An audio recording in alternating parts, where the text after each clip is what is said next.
Derivatives trading involves substantial risk of loss and is not suitable for all investors. Past performance is not necessarily indicative of future results.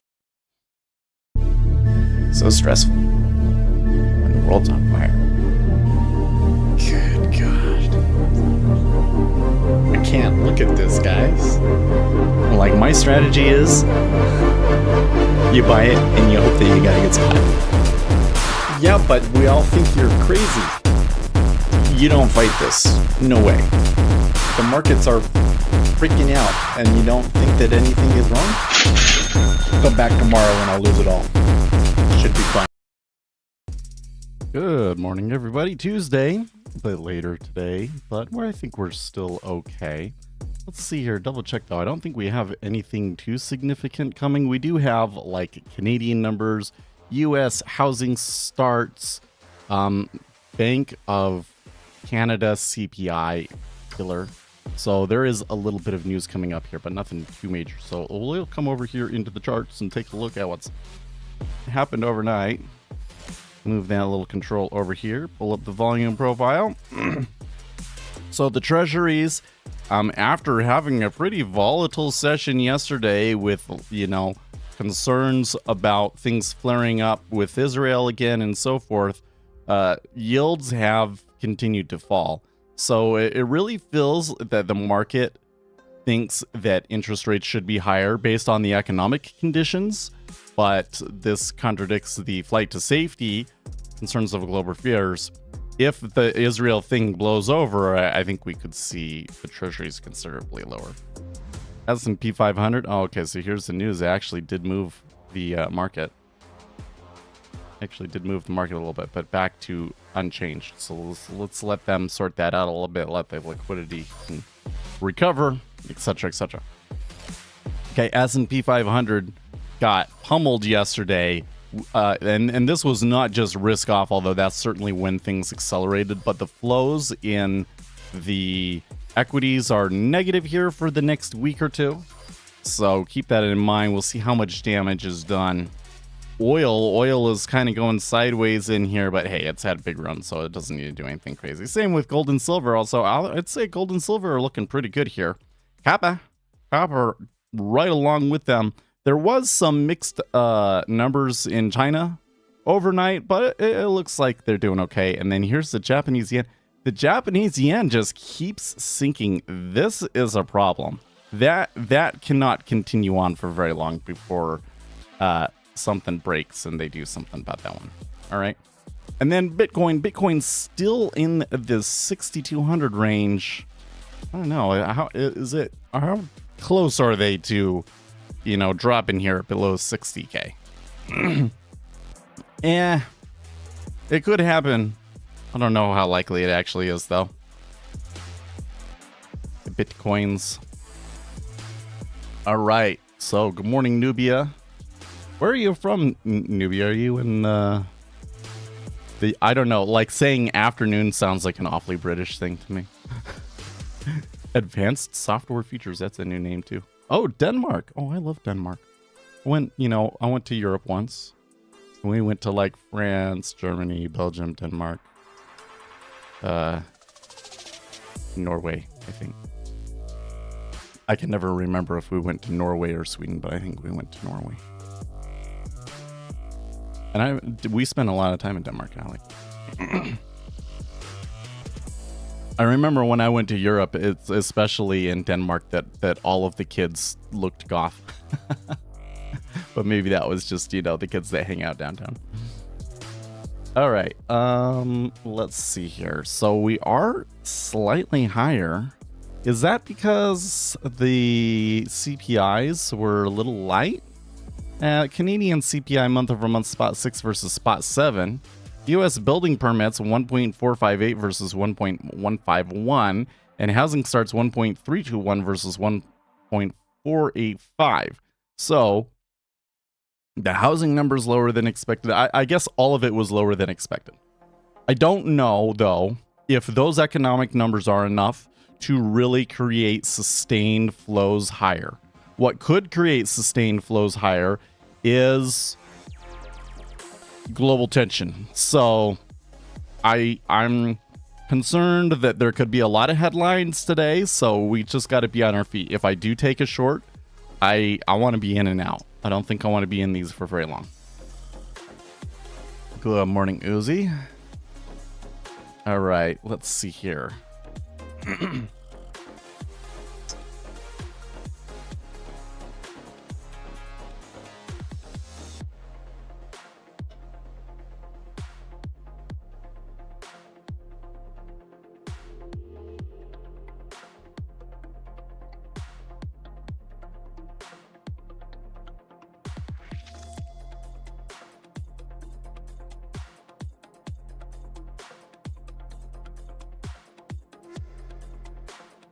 You trade GameFi tokens? Oh man, good luck with that, bro.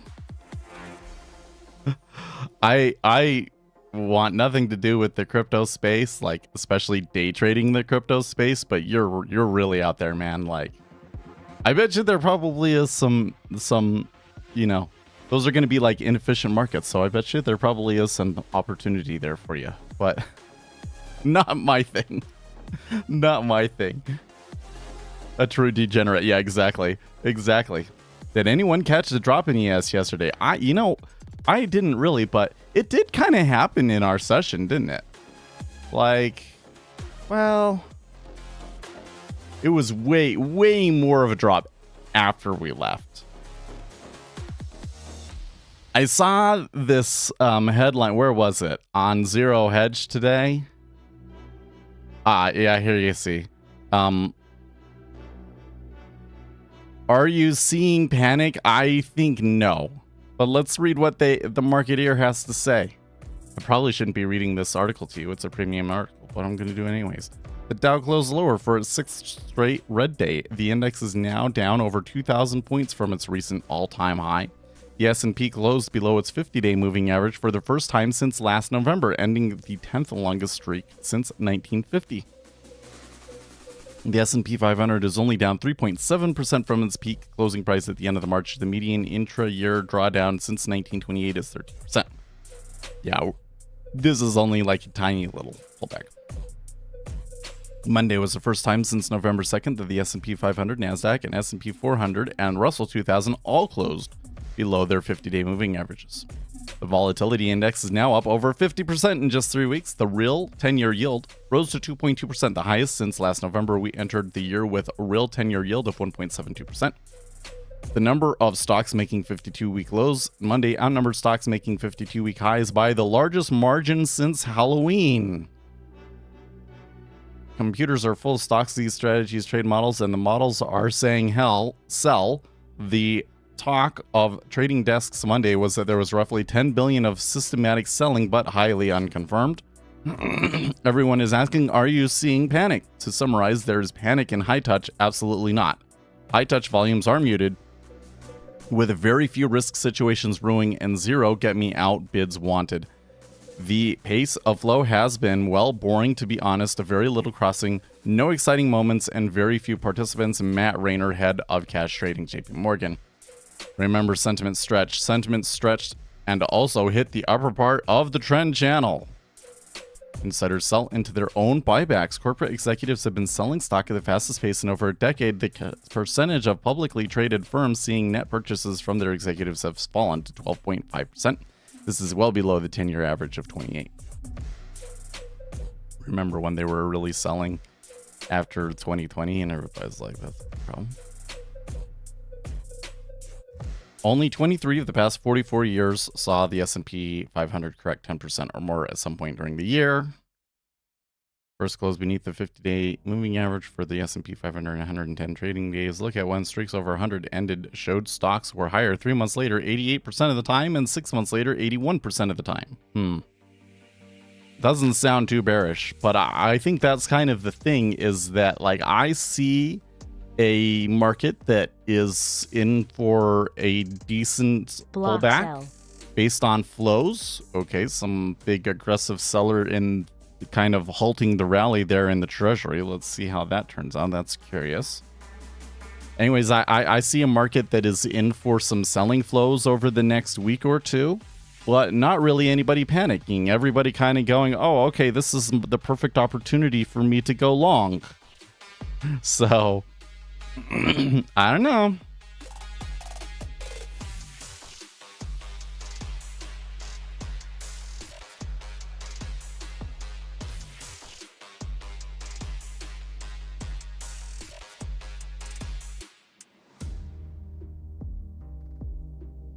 Overall, I don't see a whole lot to talk about here on the news.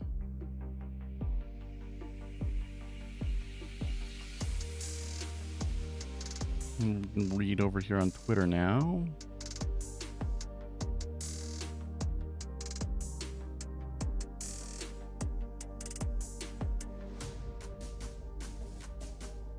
Treasury to greenlight new Iran sanctions after Israel attack, says Axios. Don't worry, they can still use Tether fraud to launder billions of dollars just like Tether does for the Russian war effort, says Bitfinex. Do they actually do that? Wait.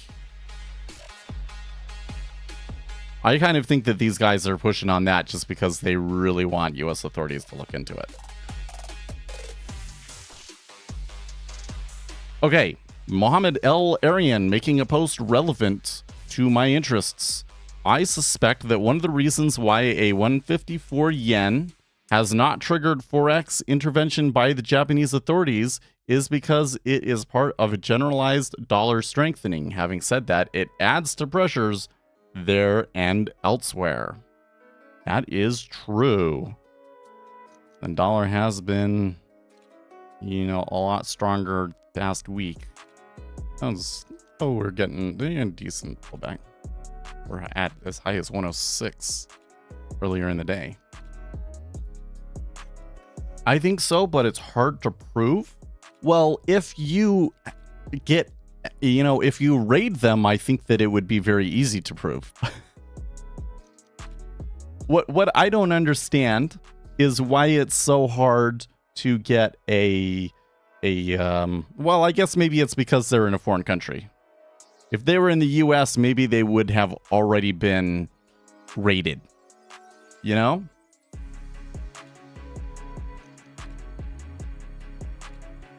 don't know.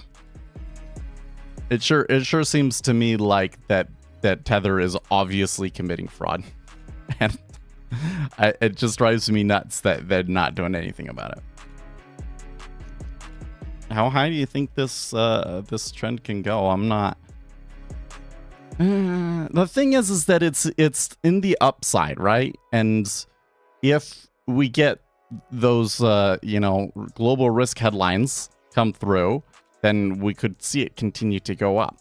So it could totally continue to go up, but it doesn't really give me confidence to be buying it like the top of the range as it's breaking out, sort of a thing.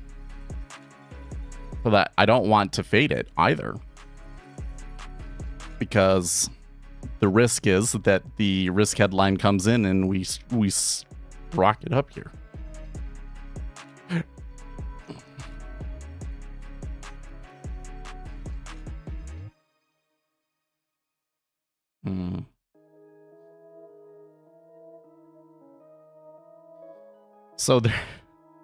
So now I'm browsing through Reddit, and there's this subreddit that I don't know where it comes from. It's called Fluent in Finance. I think that is like a newsletter of some sort. The people that post on this subreddit generally are not fluent in finance at all. It's pretty bad, actually. And almost all of the posts that get posted here are just like the same clickbait over and over and over again. Like these kinds of posts. The things that get everybody arguing and crap, but don't really help you at all if you actually know what's going on. But I suppose that some of these things can provide teaching moments. So Joe Biden says he's proposing a minimum tax for billionaires of 25%. No billionaire should pay a lower tax rate than a teacher, sanitation worker, or a nurse. Well, so why is that? Well, it's because of capital gains taxes. Why do we tax capital gains taxes so low? Well, there's a couple of reasons. Number one is that we want to encourage people to invest.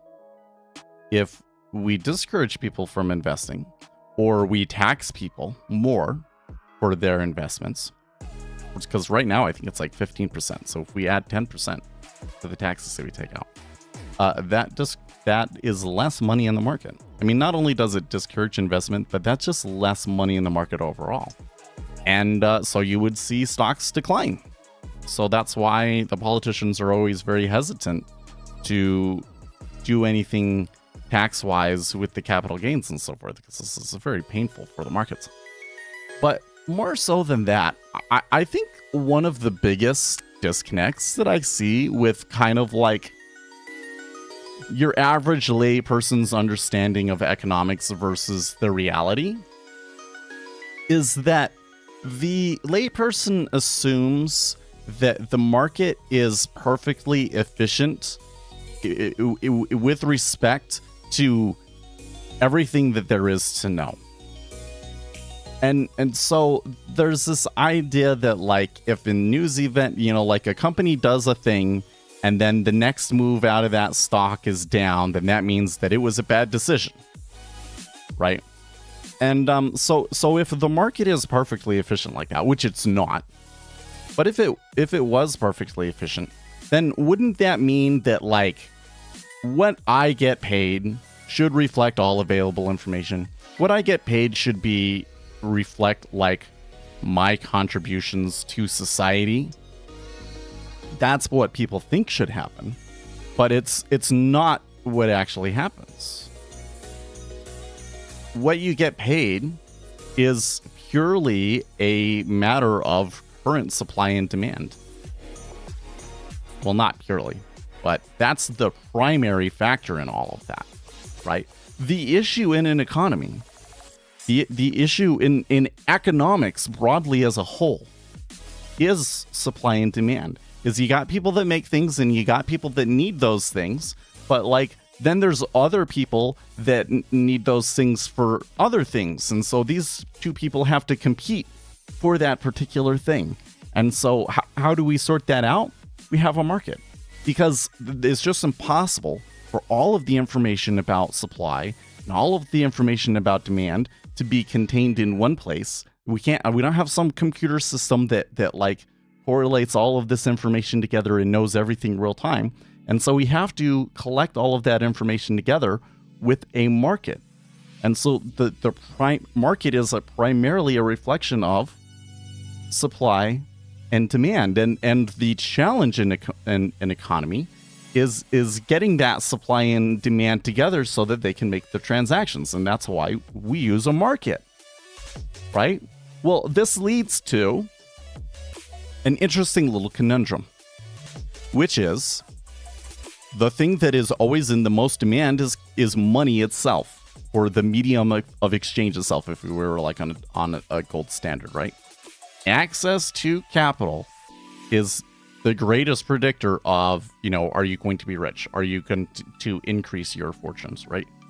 This is why, like, income or like net worth in an economy follows a Pareto distribution, because that one person, they get a little bit more money than everybody else, but that provides a huge advantage, and then that they make more money from that advantage, and then that enhanced advantage, that's what creates a Pareto distribution, like this sort of thing, right?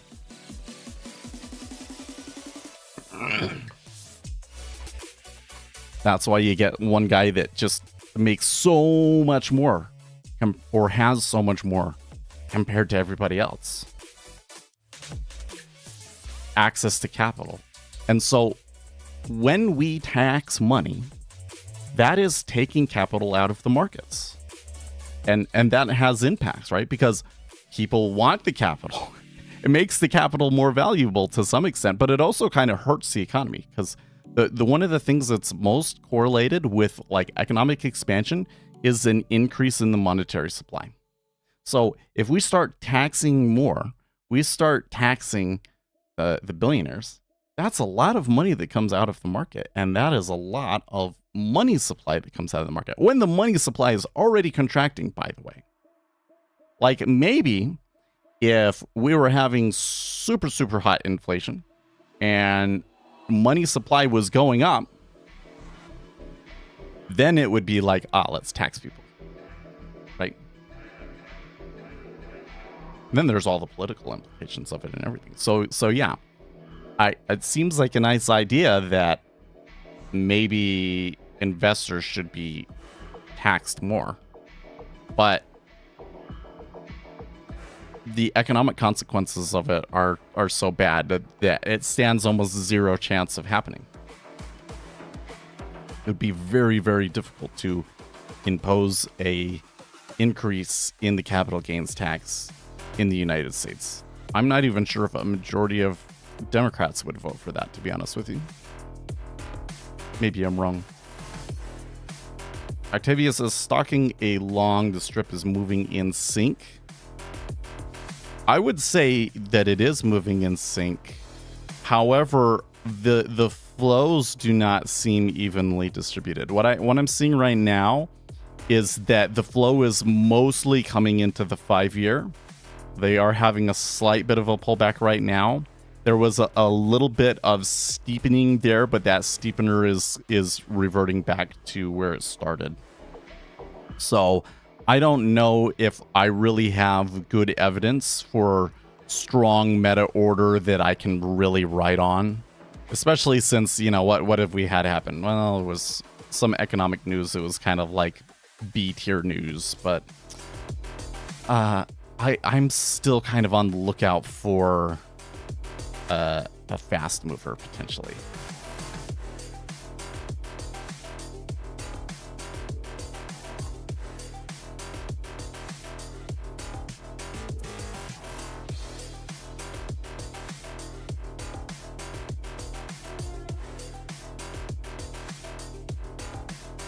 Okay.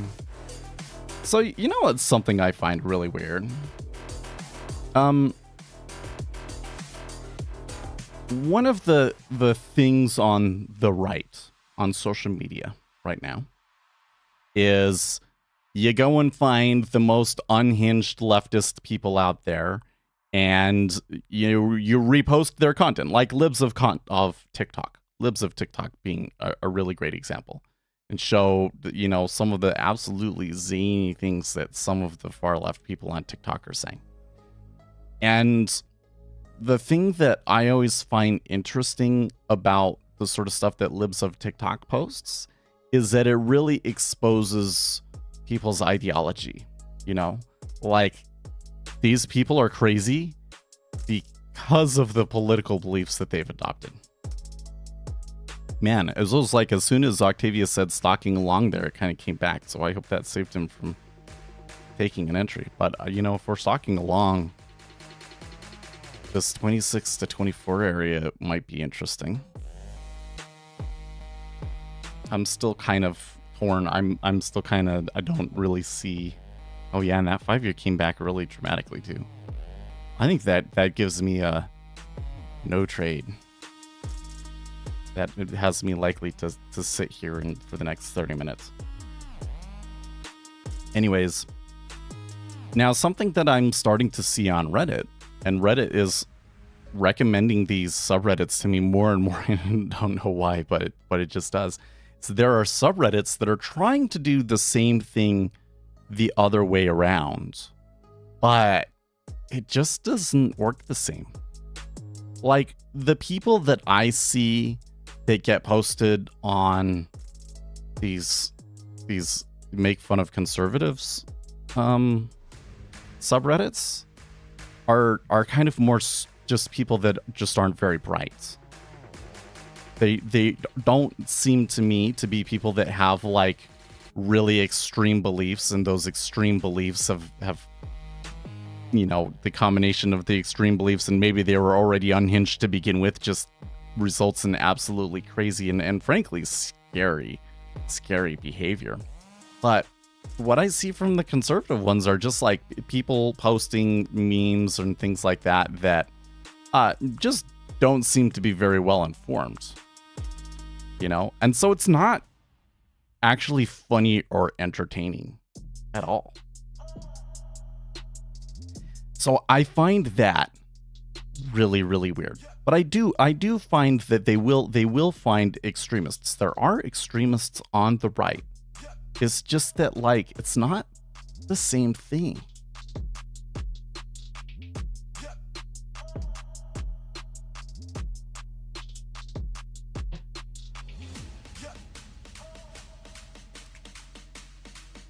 Does anyone trade options on treasuries? I've found some interesting behavior trading options. Oh, that's interesting. I kind of wonder what sort of things you would see in the options order flow that in the treasuries specifically that I wouldn't see over here in the main treasuries instrument. But I've never really had access to like really solid order flow data for options. I think that would be really difficult to watch and monitor. But the options are a very important part of this puzzle. I would say is probably even more important over in the equities, but pretty important in the treasuries as well.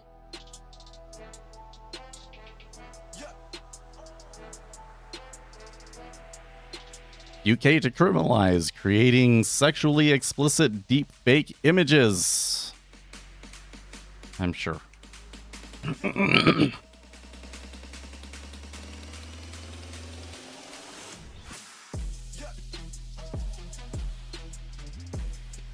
I wish options futures data was more readily accessible. Well, I'm going to bet that it's not that inaccessible if you're actively trading options. But I'm going to bet that the issue is more an issue of like actually displaying and filtering the data in a way that is actually meaningful to you, you know? That's what I always thought it was. I mean, if you get trading technologies, don't you get options data?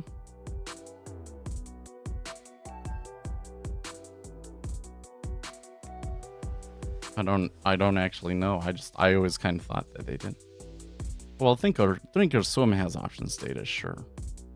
But I don't know if Thinkorswim well, I guess they do provide like a limit order book for every, you know, one and all those sorts of things. So like one of the issues is that you know, you're talking about there is a limit order book for every strike price, both buy and sell, right? So here we have the 10-year treasury, okay? That results in dozens of limit order books that you could watch. So you're going to go and watch all of those? Doesn't really make sense. So you kind of have to filter things. So you could say, okay, I'm not going to watch the whole book, but I'm just going to look at you know, what are buys and sells in that market? In which way are those flows going? And are people buying certain option? I don't even know if you would even have to do cumulative delta. Probably just the amount of volume that occurs in a thing. Because I think that, so this whole thing that's like, if you come into the market and you want to buy, you use a market order, you're like the informed trader and you're trading against the quote unquote market maker.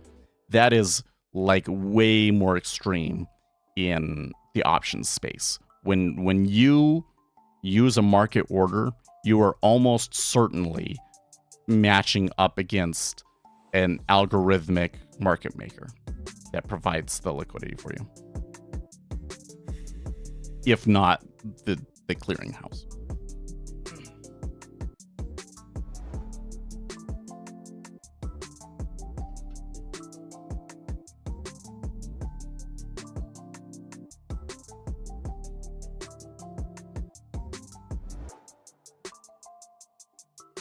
Tell you what, that thing came back awfully quickly. Because it really wasn't a lot of volume in the 5-year. It really wasn't a lot of volume. So I'm really weary about a market that seems that twitchy and on edge, you know, and it also seems a little bit unreasonable because the liquidity is pretty good.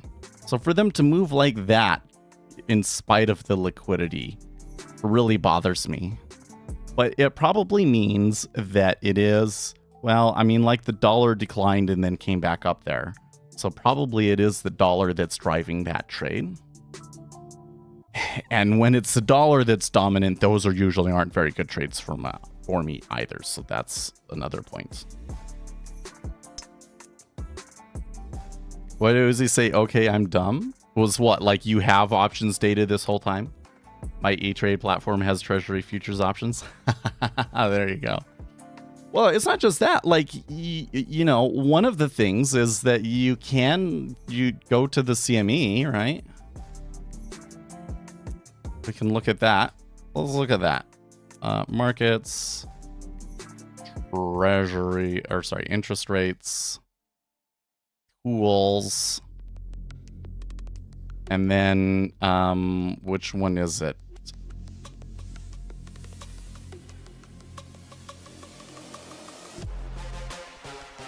Open interest profile, for instance.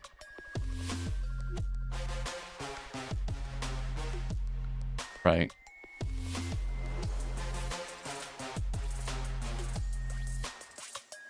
And then it gives us... Oh, actually, the open interest one is actually not what we want, is it?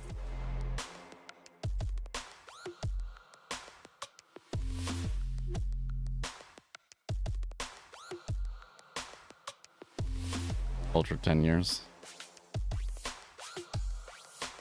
Puts. There's more puts than calls.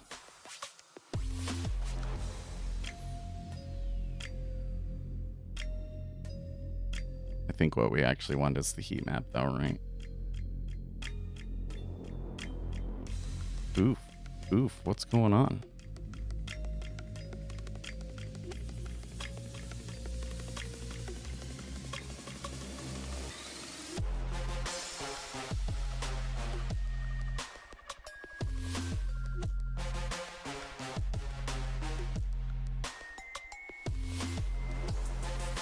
Oh, we're getting comments from Fed's Jefferson.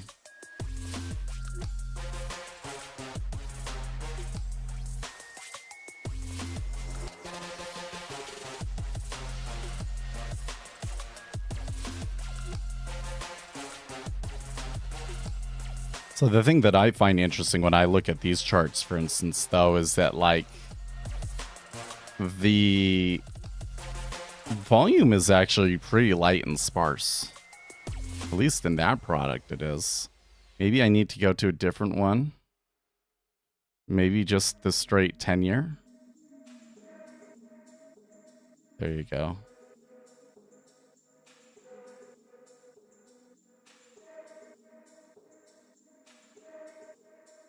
There's more at 108 than there is 107 though.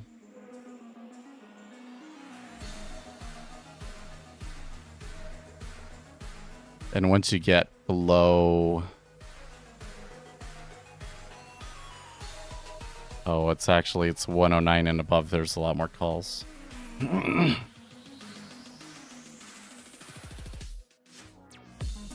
See, when you get to this one that's a little further out, they have way more stuff around the 111 area.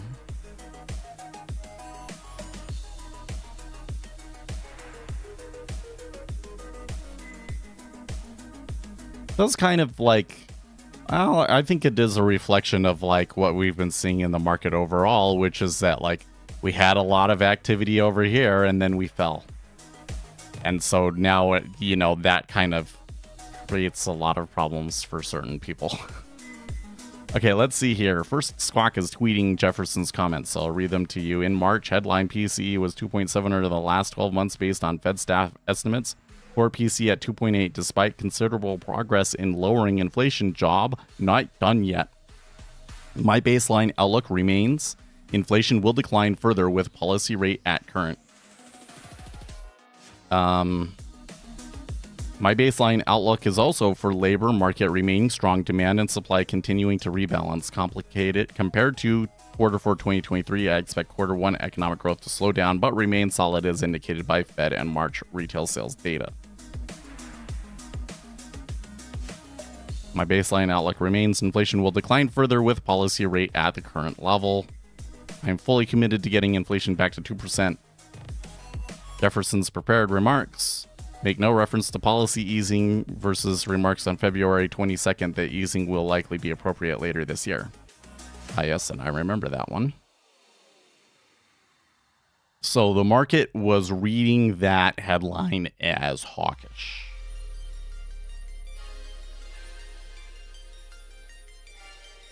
The orange lady is talking too. I think that's so funny that you call her the orange lady. Does Donald Trump get a fake tan? I think he does get a fake tan, doesn't he? And does the orange lady get a fake tan too? Why is she orange? Are you sure that she just doesn't eat a lot of carrots? Because eating a lot of carrots can make you look like that. Do you think they both do?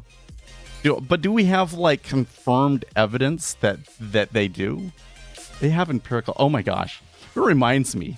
You're getting into politics again. Wait, let's see if I can find it.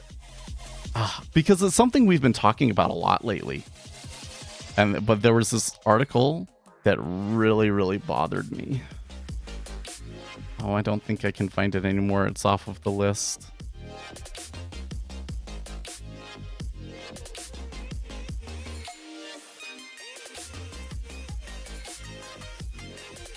So there was this article a couple of weeks ago. Was it at the Federalist? Maybe I can find it that way. Yes, it is. Okay, I found it. Yes, it's from the Federalist. And there was an earlier article that was called Hell Hath No Fury Like a Single Liberal Woman. And this person was saying, yes, the left is being driven by crazy far left single liberal women. And I know that because I used to be one. Right there. I know because I was one. Okay. Yellen is speaking right now also, by the way. So then that article caused a big stir. Okay, so this is an issue that people want to talk about. Let's just put it that way, right? So this person wrote a follow-up article called Why Women Are Naturally Drawn to Toxic Leftist Beliefs. I'm not going to read the whole article. They're talking about they weaponize women's tendency to be more caring and nurturing.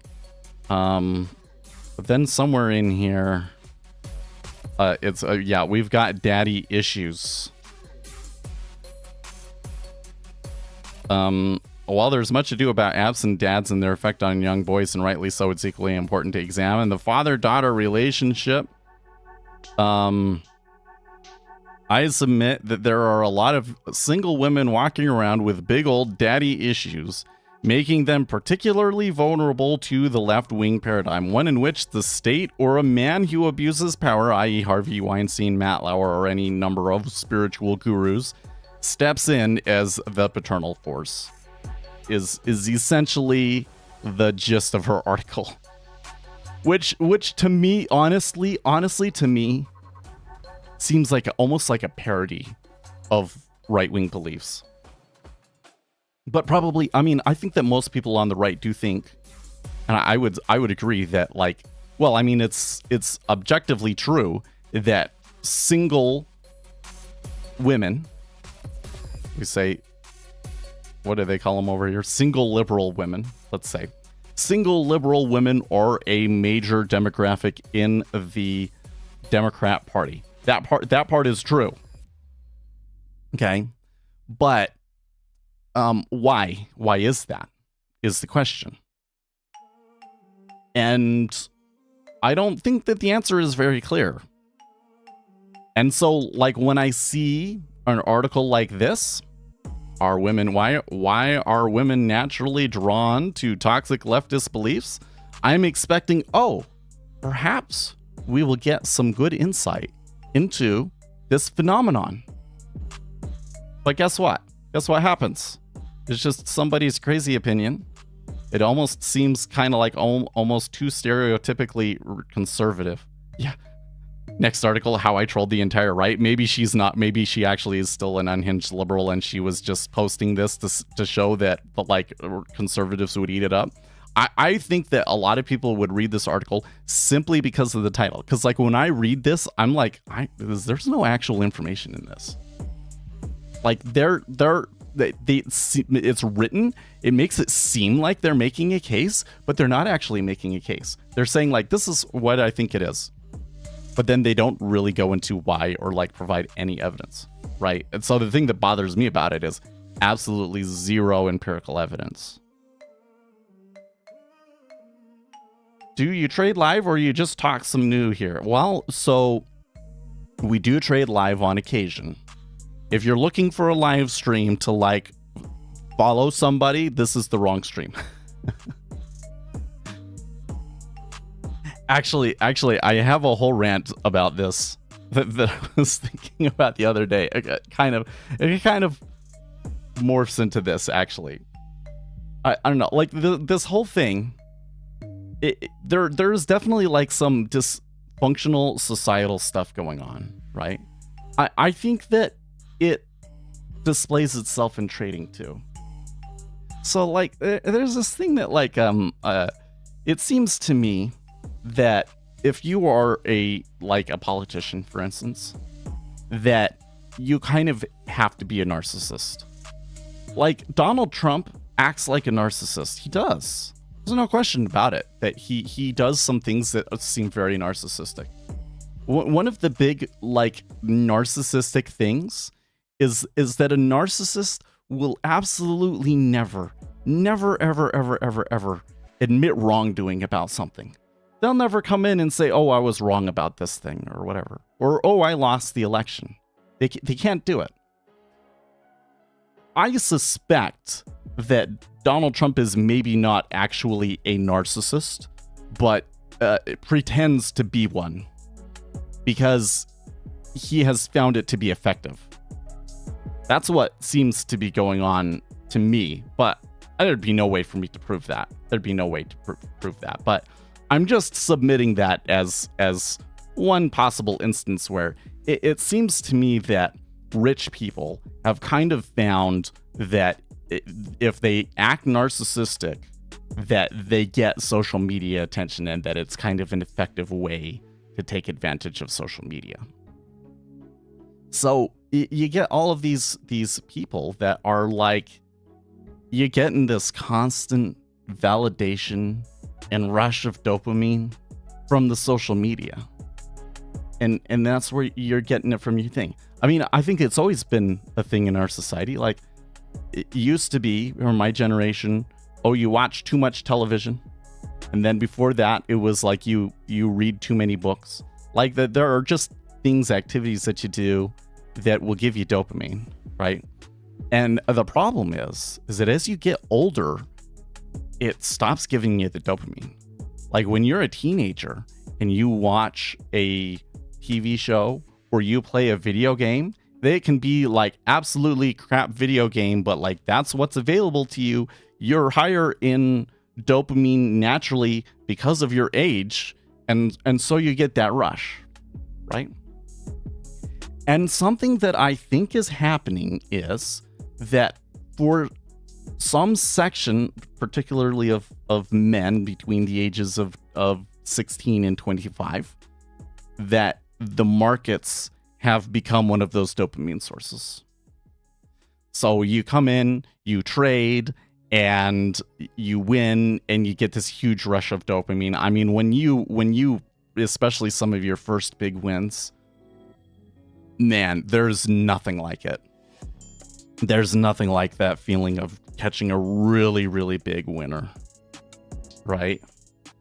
And then you're always forever after chasing that feeling again. So maybe some people, you're chasing that feeling, but then you go bust.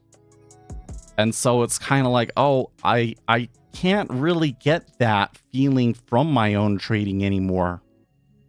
I need to do something about it. I need to go to outside sources to try and, you know, so that I can be more consistent and get that feeling more often. When really it's something that's going to happen like twice a year. And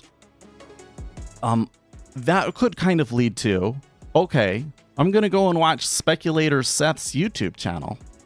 And maybe it will make me better. And maybe because he can come on here and do degenerate things, I can get that rush vicariously by watching him do it. Yeah. And so what you end up with is people want me to trade a lot. They want me to trade a lot. Do you go through and you watch an entire live stream and I don't place any orders on the DOM, you feel like you missed out, right? When that's not really the advantage of the stream, right? The advantage of the stream is I'm going to give you empirically based information about the markets, okay? I guess we're talking about psychology. This is not empirically based, just to be clear, okay? But this is just kind of like what I've noticed and kind of how my approach differs as a result, okay? What I have noticed is that as you get older, it's harder to get that dopamine.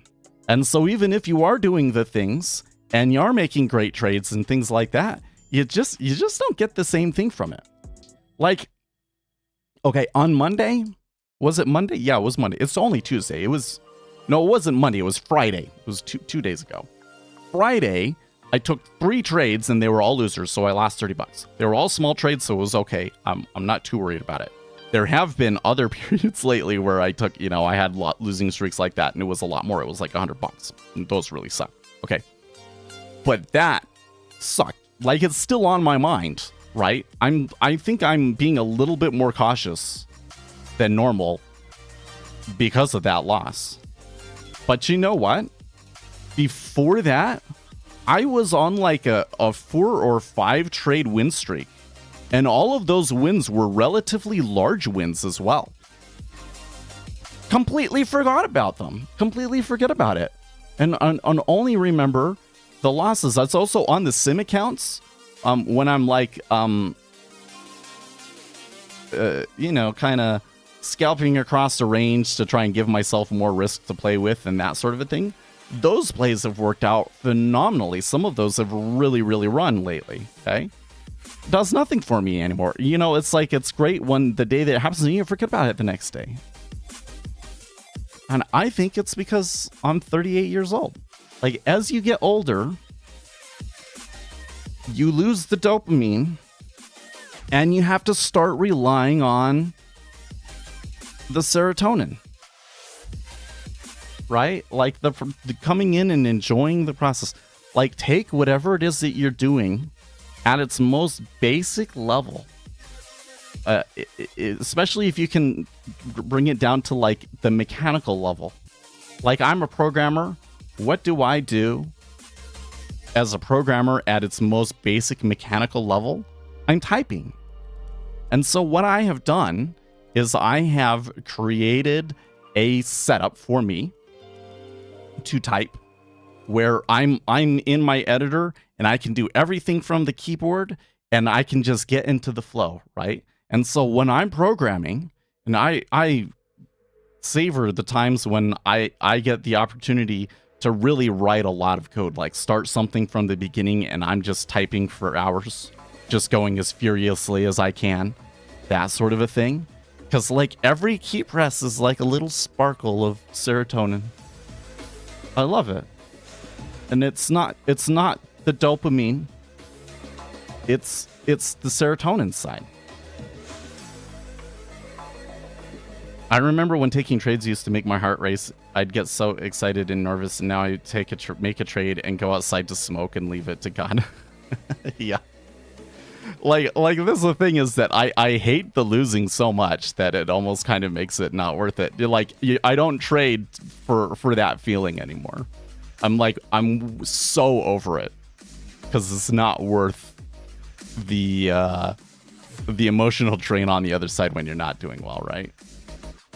This is continuing through. Well, you know what? I was surprised about the strength of the move to the upside. I'm a little bit surprised about the strength of this move to the downside. I think that this move to the downside might have a little bit more room to run because it's a piece of news that's a little bit more relevant, even though I don't think that Jefferson really said a whole lot. But, you know, these flows, these sell flows are probably coming through, which, by the way, we didn't really write down our flows. Let's do that. So I was talking about typing here. Okay. So we had housing numbers, lighter than expected. Fed speakers seem hawkish. Still in a, well, so here for the Treasuries, global, what do we, political, what is the category of things we call this stuff with Israel?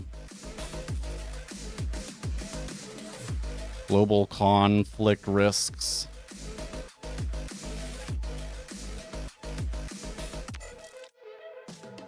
And ES still in blackout period. That seems to be an important factor too. Okay. Well, I don't know. It takes me 1, 2, 3, 4, 5 key presses to save something, but it's fun. It's so fun for me. And I can do it pretty quick. I think that as you get older, you got to learn to be able to shift from relying primarily on the dopamine to keep you going to relying on the serotonin to keep you going. And something that I think happens to people, especially rich people and famous people, is that they received so much dopamine when they were younger and they had that success when they became famous that it ruins them. Like, it just absolutely ruins them. And they can't seem to find it anywhere, and they turn to all sorts of other crazy things to try and make it happen, like drugs and so forth. I think it just destroys them.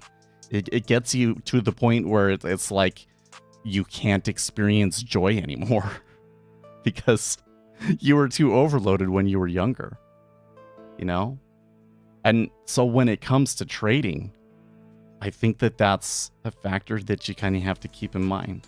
So when I see somebody like Brody, sorry to single in on you here, but when I see somebody that they seem really anxious to watch me make trades and all of that sort of a thing, that's immediately a red flag in my mind. That's like they're getting too much dopamine from the trading and they're trying to get it from me.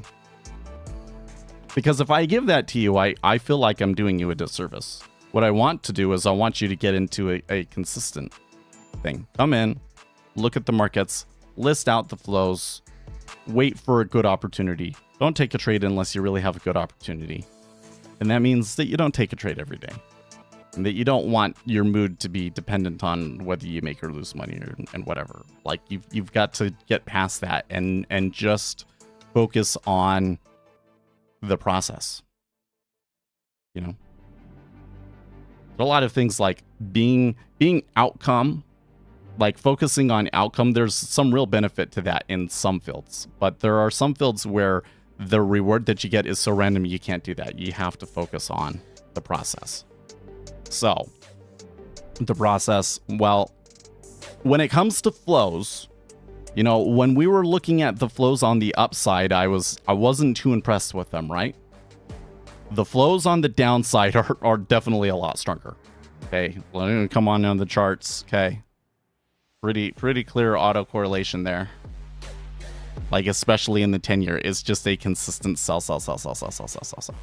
Now, I am a little weary that it still seems like the dollar is the primary driver for us here, but we also do have a catalyst.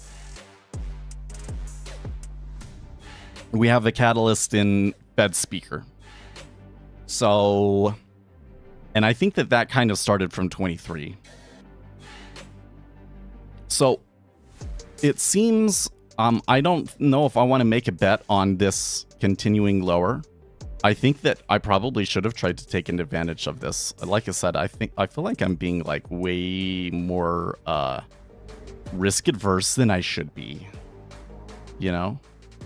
I guess we could try doing something. I'll look in this area. This would be a good area to try and take a tick. So I'll keep an eye out for that. But like a bet on it going lower, not at the moment. Not at the moment, but let's see what it does. You know, if they just keep putting the pressure on, maybe they do pull me into something.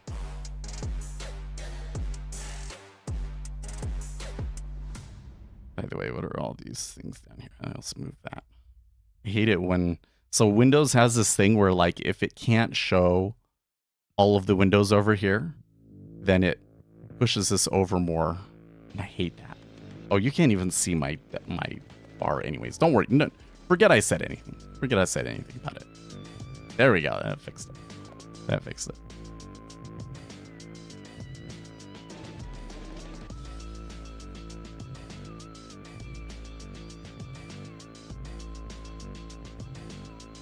That 18.5 is looking a little stubborn. You're calmer with real money than with paper? Oh, I'm not. I think that I still get nervous when I put a real trade on. I think I do. And I do think there's definitely something to, like, when you lose, it affects the chemical balance in your brain and negatively impacts your decision making. This whole thing that, like, people that win are more likely to win more and people that lose are more likely to lose more. And that happens, like, independent of whether winning gives them some sort of a resource advantage. So, like, winning gives you like a psychological advantage. Your brain goes, okay, that worked. I'm going to pump all of the chemicals out now so that we can do that more and have more success. And when you lose, it kind of suppresses. And I feel like that happens to me very, very strongly.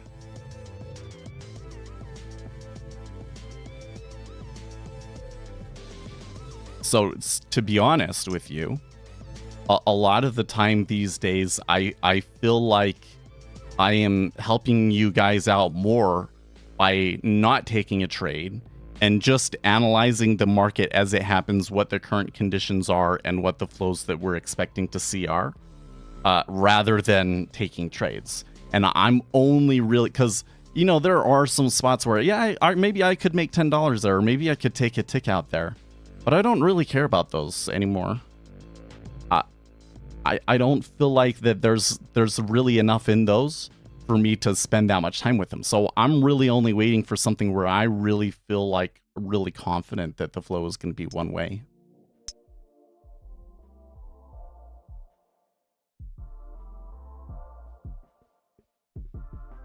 And part of that is maybe just psychology, that I don't want to go through all of the emotional toll of you had a loser today.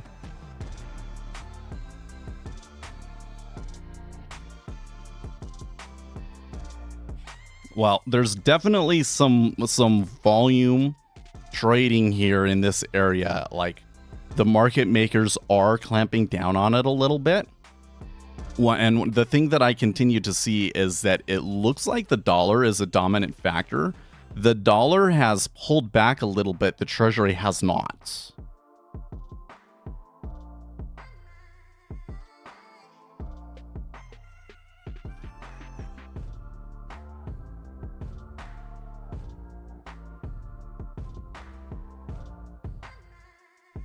Strategist says U.S. economy will see more things break in 2025 if rates stay high.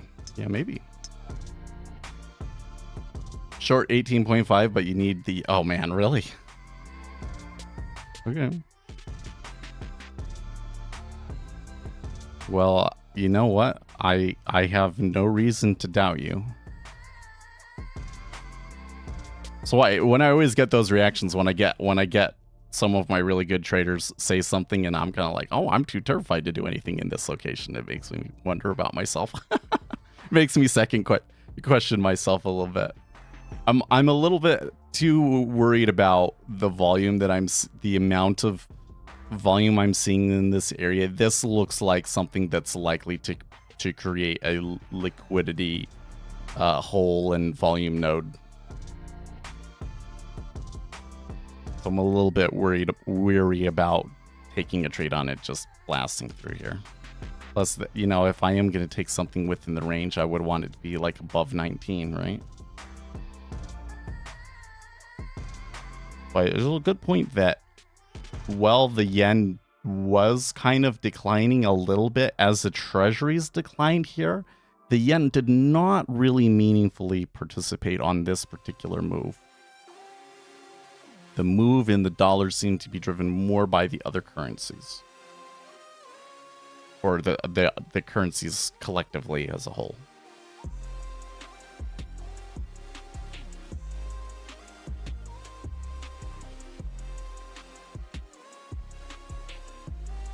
Now I'm getting a little bit of a headache now. Is that, I don't know, I didn't really, I had eggs, salsa on it. I had potatoes last night. I'm kind of trying to avoid starchy, high glycemic index foods, but that's what was for dinner, was potatoes. So I'm wondering if the potatoes kind of spiked my blood sugar overnight. You know, dumped all of the sugar out of my blood, and then I didn't pick up any carbohydrates this morning. By the way, I tried the psyllium husks yesterday. Loved it. Loved it. Like, I looked at it and I was like, this looks gross. But I actually kind of liked it. And it did something to me. I don't know if it's a good thing or a bad thing. I have to give it a little bit more time.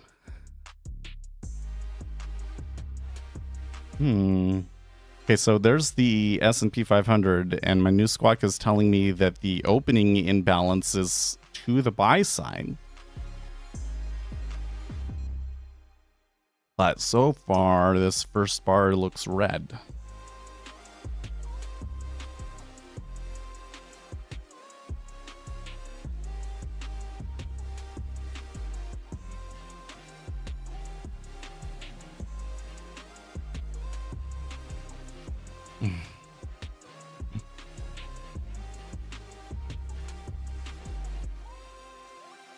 Oh, there you go. Is there an alternative to Reddit that isn't overwhelmingly left-wing?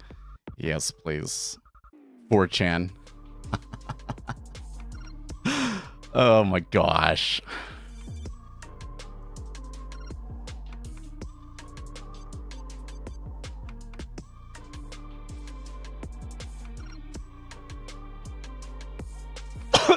No.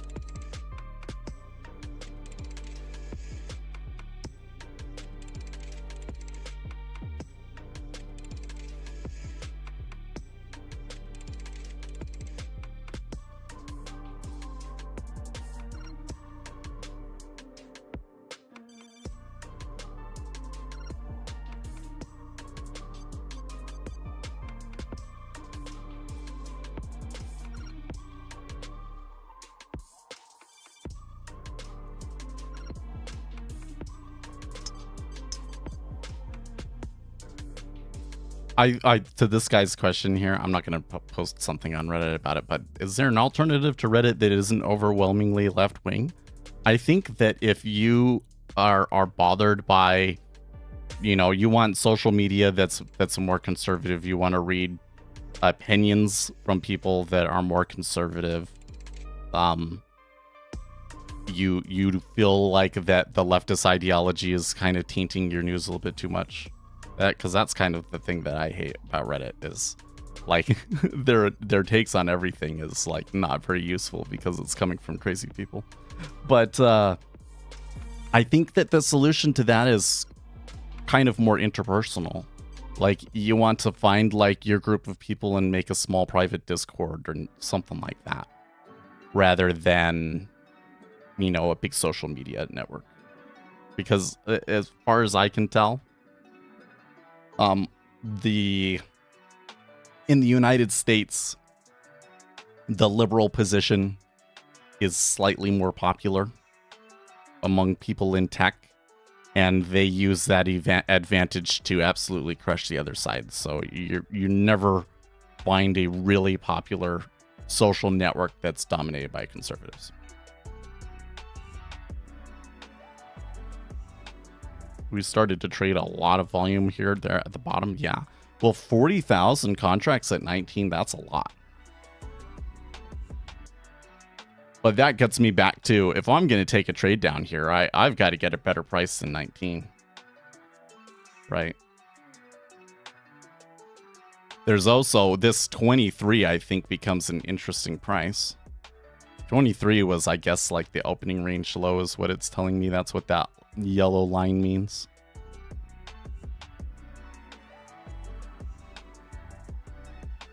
X is sort of... But you know what? I don't understand X.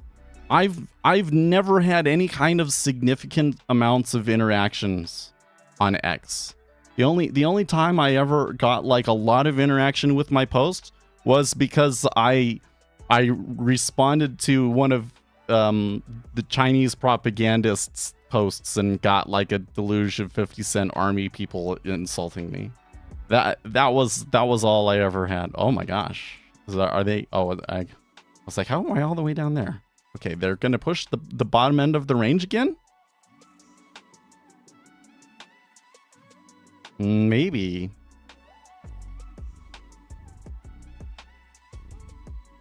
So, when you get a volume like this, right, like we're likely to get stuck there and create a node. But if there's still some volume to sell, they could absolutely, you know, push their way out of that range, and then it would be off to the races again. So I think I want to be vigilant here, but I'm probably leaning more towards that they still have a hard time getting away from here. Yeah. Okay. So did you see how they tried to take 18 offer and an aggressive bid came back, propping it up, right? And then another at 18.5. So they are playing that game with us.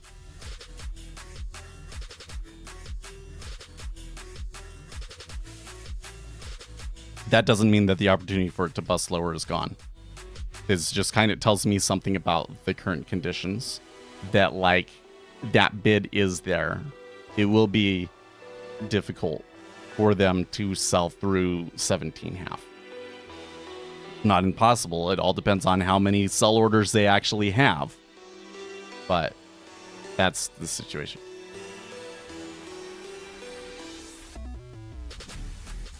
Block sell. Okay. Well, 4K, right? It was 4K and then 6K at 17. And I'm sure that a lot of that at 17 was a stop run. 4K at 17. Yeah. So they did do it, but it took a lot of volume to do it, didn't it? It took almost 10,000 contracts. Which kind of makes you wonder, like, is there another 10,000 contracts to follow that? Block sell. Let's see. Ooh, wow. I think there is. I think there is. Wow. Now we're at 16, and that's a different thing, because 16 always plays games with you, right?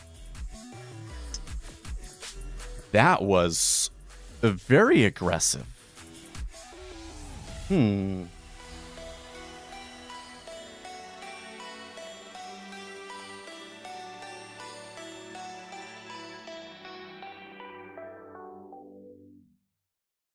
That, I honestly, that may have been the most aggressive sell I've ever seen. That may have been the most aggressive sell I've ever seen.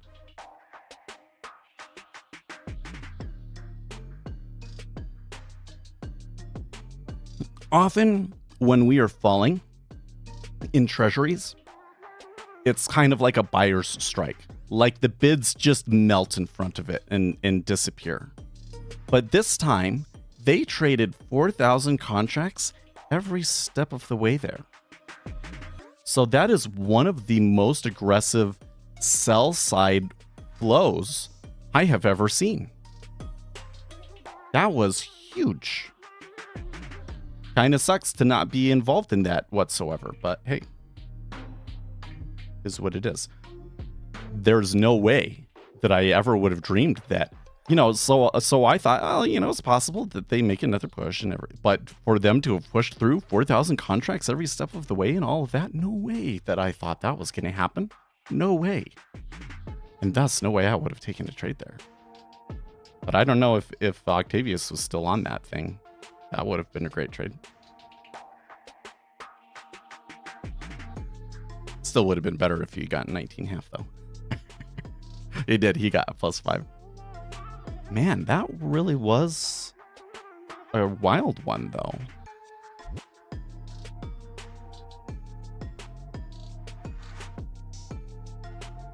The issue is, man, I'm almost afraid to say anything because I feel like as soon as I say something, they're going to immediately prove me wrong.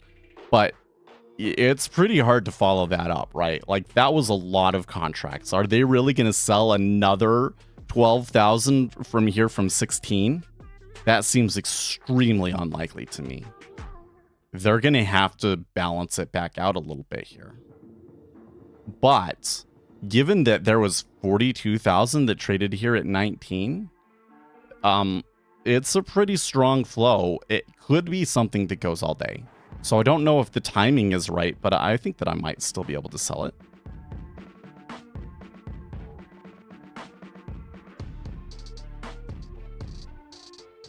This whole thing is kind of, well, I don't know. I mean, it did seem to really start with Jefferson, didn't it? Yeah.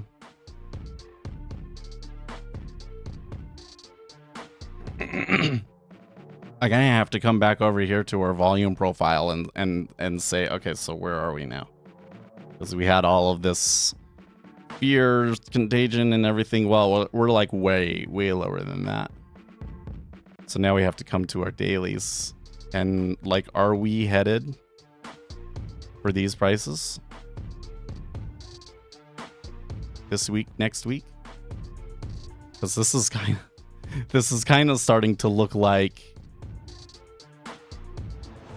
small pullback. You're right. Am I wrong? It's kind of starting to look like that to me.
You don't know whether or not Seth is muted and forgot to switch the screens back over? Yeah, if I go quiet. I'm kind of at a loss about what to do now from here. No, I'm not. I think you sit on it still. I mean, I missed an opportunity from 19, obviously, but yeah, I stick by what I said. There's a lot of volume there. Would have been difficult for it to come through. Almost any other day that wouldn't have happened. To see them pound through all of those that quickly, extremely unusual. Strong flow. Would be careful about trading against it. But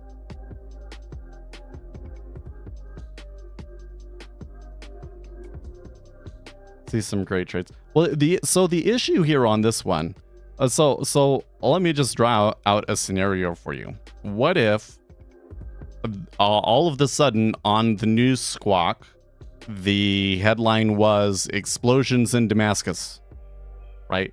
That is a completely possible, realistic headline to hear right now. In fact, I think we should hear it at some point, because from the information that I've heard, the Israel War Cabinet has voted that they will strike back.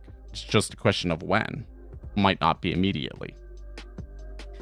If that were to happen, they could probably retrace this entire range just like they did yesterday.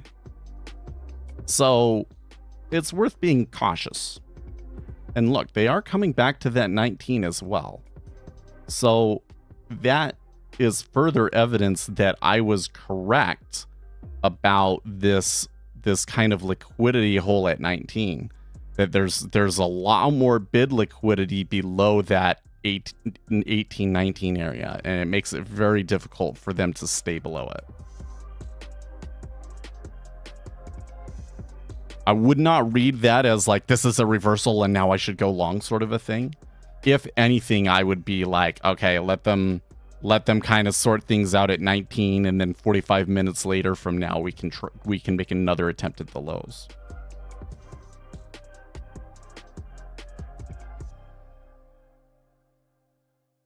But like, so we have like, here's a node, we go down, here's a node, we go down, here's a node, we go down. That's what you would like to see, right? What we had was, here's a node, down, here's a node, down, here's a node, oops. So what's the better trade then at that point? Reversal? Or attempt at the low and it fails to go in reversal? Or does it break through? New node, right? No real way for me to tell.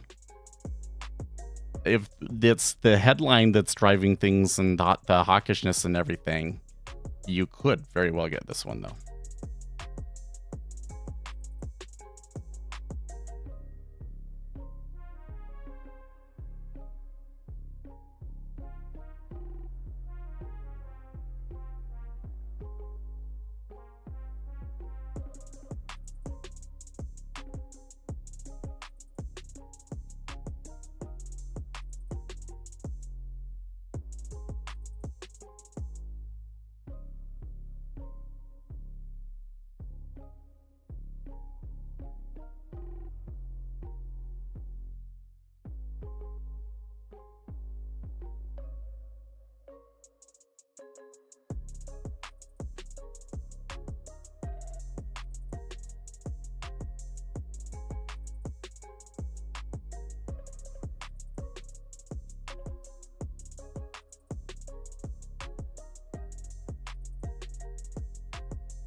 I was hearing a little bit more from the news squawk, but it didn't sound like anything too big. Just global economic conditions sort of stuff. What's this? Oh, okay.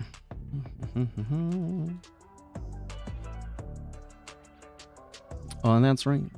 Today is the X-year anniversary of me getting divorced the first time, so that's awesome.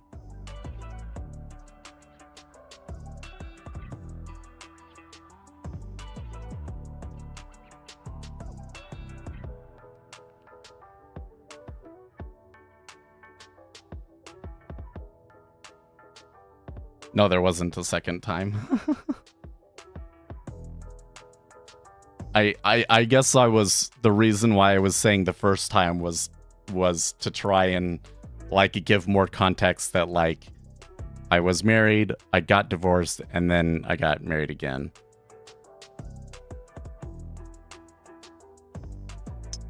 No, I'm not expecting another one. I wouldn't surprise me.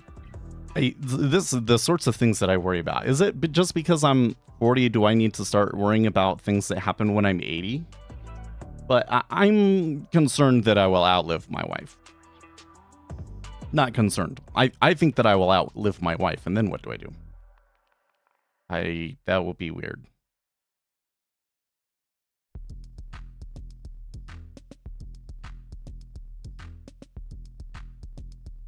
So it wouldn't surprise me if there's more lives yes to live. It's kind of funny to think about. Like, I feel like I've lived 3 lives since I got divorced.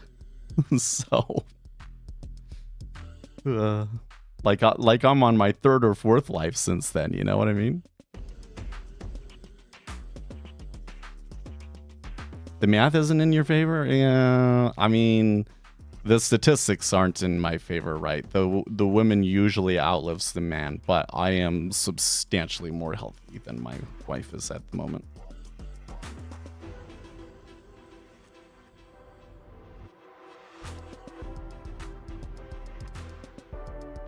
I'm always giving my wife tips for when I'm dead, yeah. I make sure she knows which songs to play at the funeral and stuff.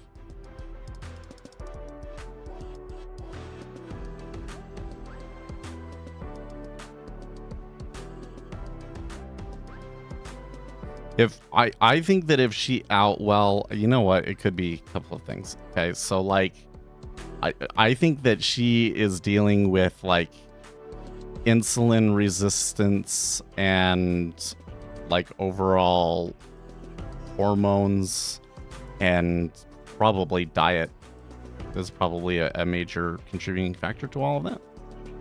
So that's where I say I'm healthier than she is, but I have my own pretty serious health conditions, right? Like if I die early, it's probably going to be from colon cancer because of all of my gut problems. I don't know. It seems to me like whenever you get like an influencer on YouTube that you know you really like and they seem pretty smart, that they get brain cancer and die. So that could happen to me. Those would likely be the reasons that I would die early. But I think there's a good chance that I outlive her. And then I have to think about, okay, I don't know if Asher is ever going to be independent. So will I be able to trust my other kids to take care of them if we die? I'm gonna have to make sure that happens, that they're in the position to do that. Rather, it'll be like Rain Man, right? I die and I leave the whole fortune to Asher, and then the other kids fight over, you know, trying to get him to live at their house. Because they want the fortune. They want access to the money. a little bit of a node there at 18 again, but they're kind of starting to push up even further. I really wonder about that push because that was so aggressive. It almost, it feels like it's been doing this a lot in the markets, but I feel like every time that I say something, the market will go and do it just to prove that it can defy me or something, you know? So then I'm like, is somebody following? But you know what? If I was a big guy at like a big bank or something like that, right? And I was like, I'm just gonna watch Seth's stream and try and screw with him as much as possible. Okay, so he thought, oh, it'll be hard for us to push down there, so I'm going to make it push down there just so that he feels FOMO and all of that. Well, if you did that, you're probably screwed now, right? Because that was like 10,000 contracts that went, they were probably exiting a position. But if you were like adding inventory, you're underwater now, right? You're underwater right now.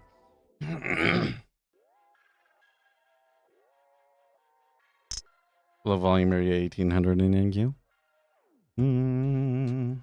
Nah, I don't really have an NQ chart up to see the spot you're talking about.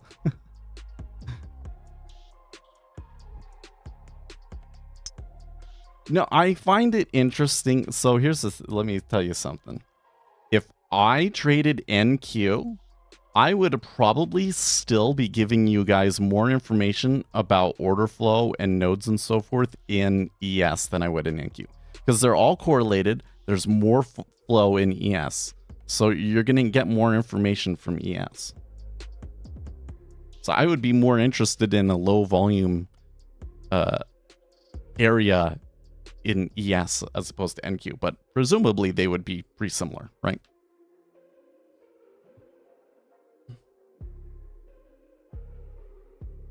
Oh, hey, whoa, hold on a second. What was this?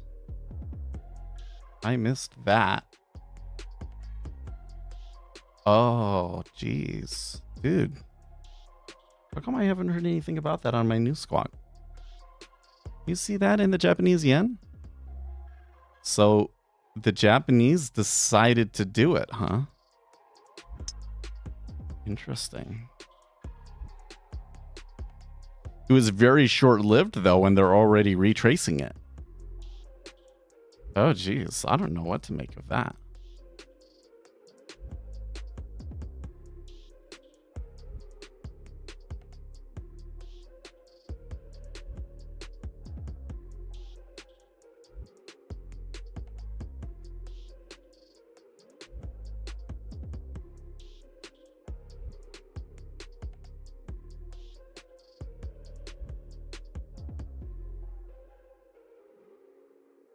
I have not watched Shogun yet. I don't think that was that dump in ZN. So let's pull it back up again. Oh, I didn't move back over here. Okay, so I'm holding it exactly on this candle in the yen. Okay, you know what? I need to duplicate in new window and change this to a 1 minute chart. Okay, so this first bar where it jumped off was after the dump.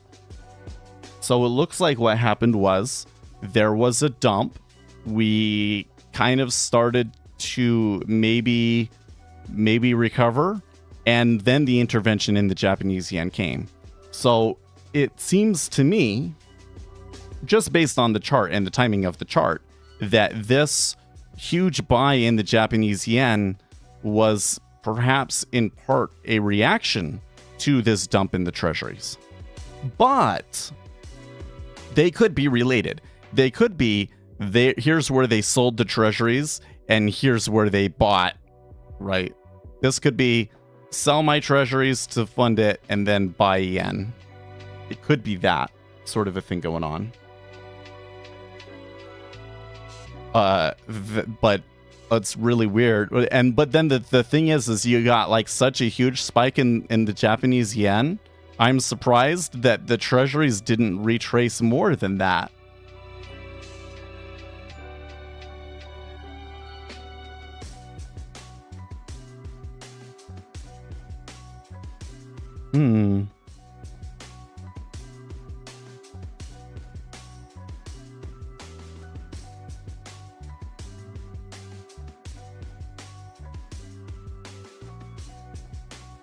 But I guess that means that longs are not that crazy now, right?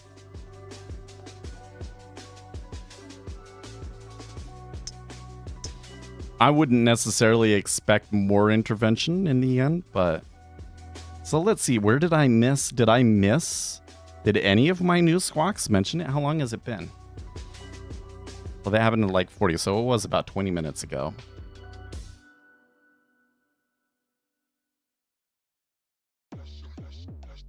Oh, okay. A little bit of color. Desks have been on the lookout for any potential intervention from Japanese authorities, with 155 in the USD JPY regarded by some as the line in the sand for officials in Tokyo. If the move is down to intervention, it's not a given that Japanese officials will state that they have intervened. Instead, official confirmation may need to be sought from the monthly intervention data at the end of the month. As a reminder, Japan sold FX in September/October 2022. It started off with about 15 to 20 billion USD, and in total sold around 65 billion over the 2 months.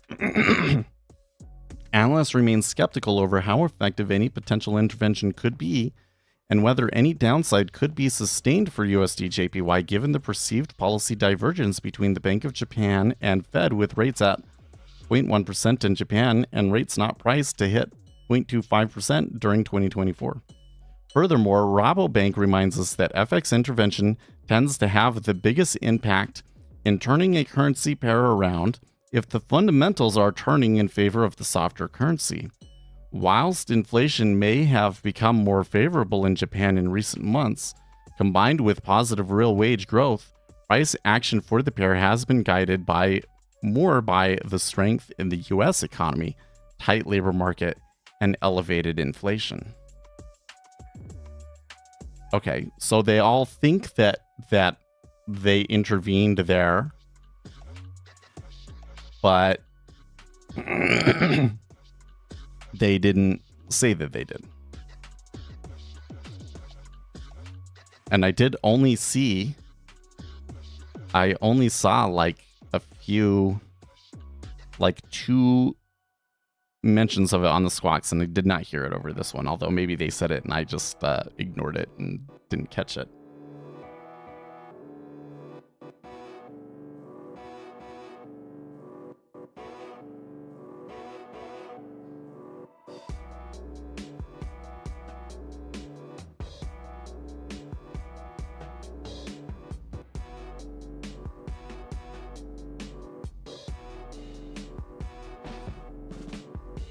Well, let's see if this continues to put a little bit of upward pressure on the treasuries. Because when I look at the deltas and everything, like there was that precipitous drop, but then the 10-year, I come back to the charts, there's this drop, but then the 10-year has just been all up since then. So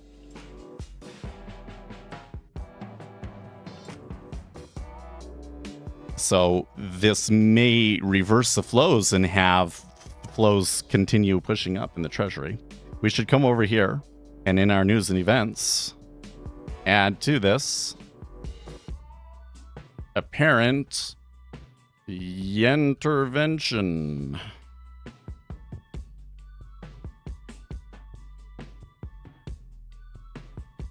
So I don't know what it does from here.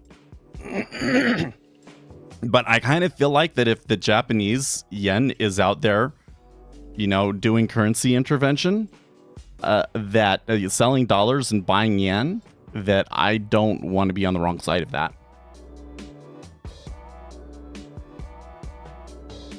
So I think that kind of takes takes the sell off the board for me, even though it may continue to revert and like hang out at 19.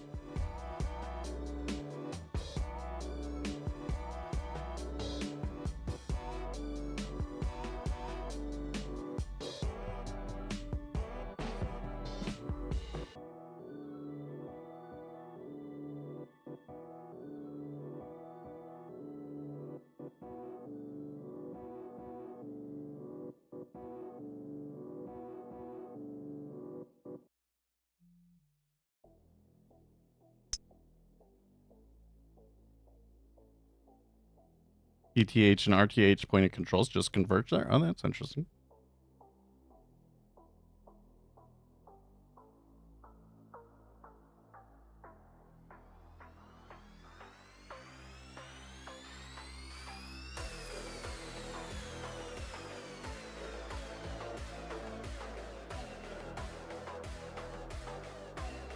The flows still seem mostly buy to me, but they did tick down. And that's probably partly the yen kind of settling there.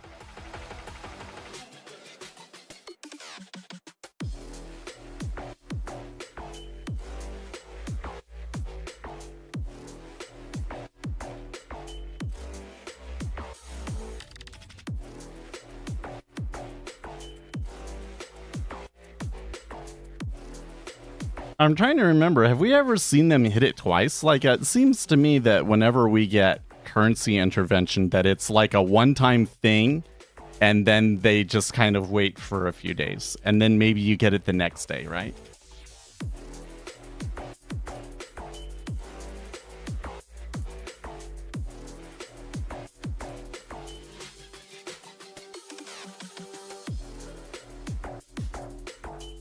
No, what's this from Futures Trader 71? Want to extend my deepest gratitude. Oh, that sounds like a bad thing.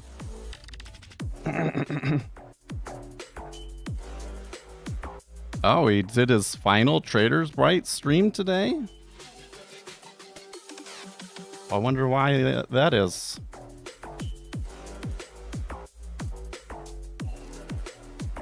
Oh, they've been saying that that's going to be his last one for a while now, actually. Oh, it was going to happen yesterday, but due to technical difficulties, the stream was postponed.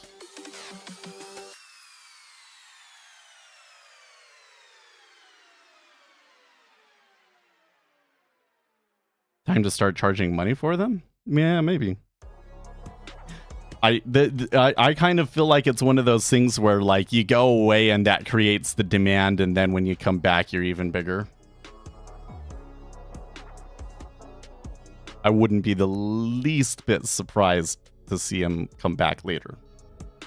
But he's probably got something cooler going on, is my guess. You know, maybe he's got something cooler going on. You know, like if I was going to start a fund all of a sudden, I might have to stop the streams, right?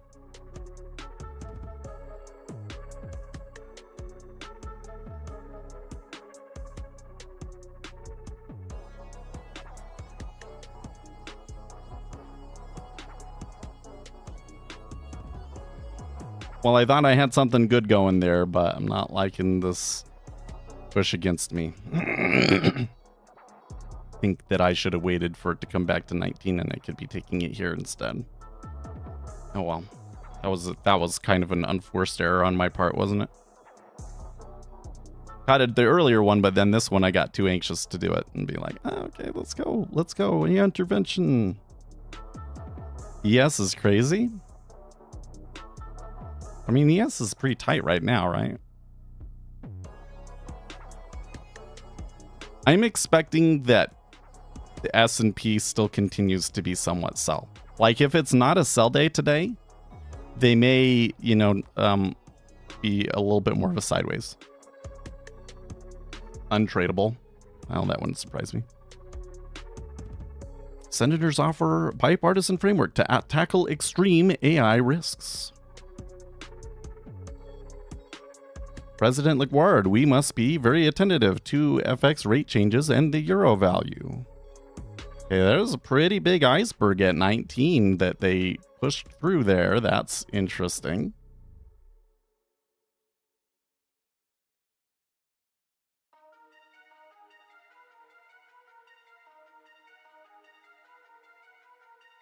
Okay. And then didn't hardly take anything to get through 19.5.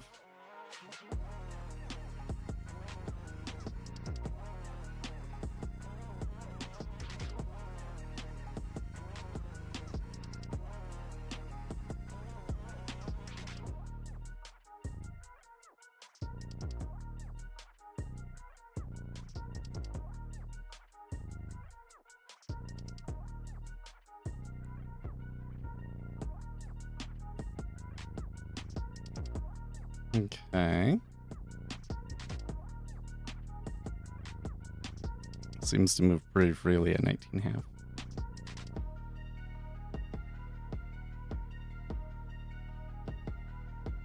What's the seller's? Oh, that's a good question. 22.5.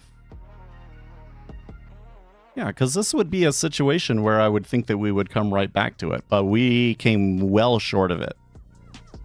We were well short of it. 107, 22.5 right now. Which, you know, that 23 area, that seems like a good target. Shall we try it on sim over here? For funsies? Take one there and one there.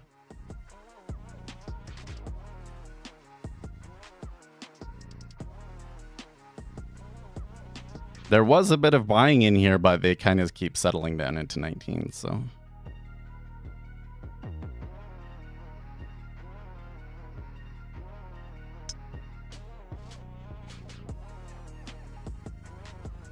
That's a lot of. I believe 94,000 contracts at 19 now. Forward test it. Yeah, that's what this is for. So we think that it's going to come back to the cost basis. And as we move forward, we can bring it down as the cost basis probably comes down to. Sedian says, "Good morning, Seth. Hey, welcome." Do you see this Japanese yen intervention is pretty wild.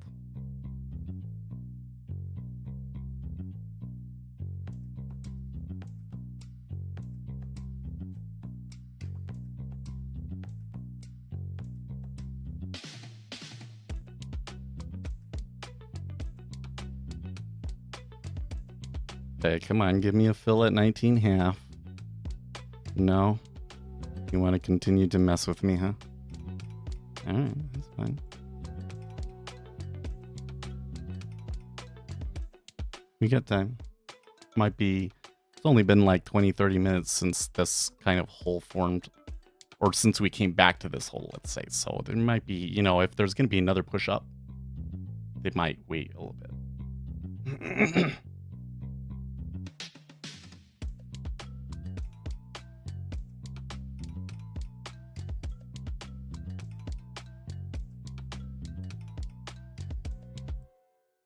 You didn't trade today?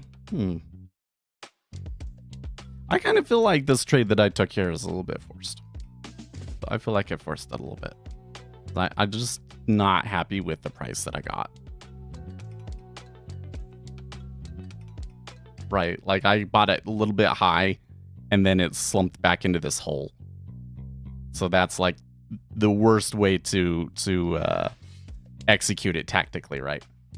We would prefer to be long from below this. This is why I'm using 2 contracts over here on this one, but it's because I want to try and get my position to be, my break-even point to be below 19.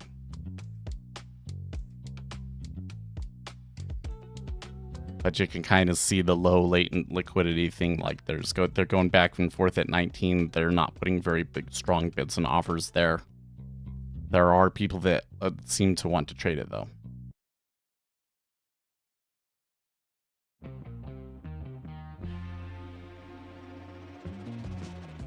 Yeah, often lose your biggest little size. Well, I think when I have the big losses, it's like I try a trade multiple times in a row and it fails. That's usually what happens. It's like I get in it, I didn't like the position that I got, then it seems like it is going to go, so I get in again and then it traps me again, and right? That's usually when I get those strings of losses these days.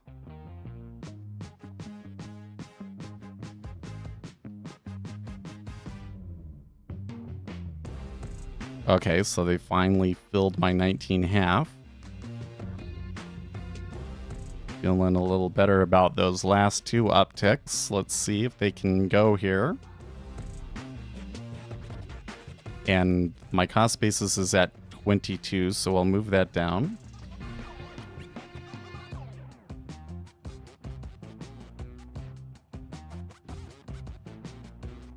Good, good. Okay, now that was the high from before, it was 21, so...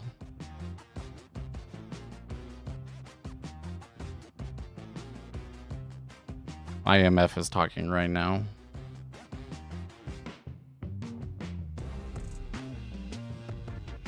It's kind of one that we often don't look for, but can move markets, so worth keeping an eye on.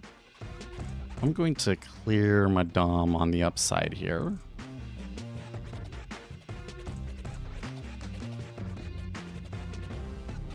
They did trade 21, and I'm sure another order will come through here eventually. If they just cleared it, that would really surprise me. Then maybe it's giddy up. Okay, there's the one contract.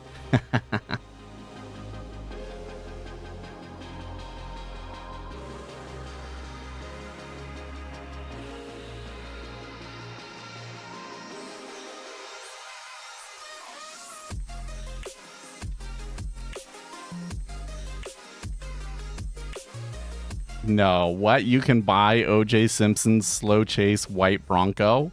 You gotta be kidding me, right? That's so funny.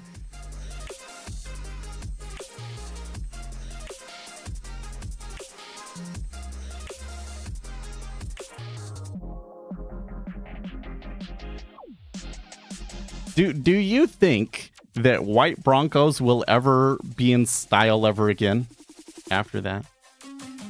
Like maybe 200 years from now they'll forget and you could have white Broncos? You know? Probably not as long as I'm alive, though.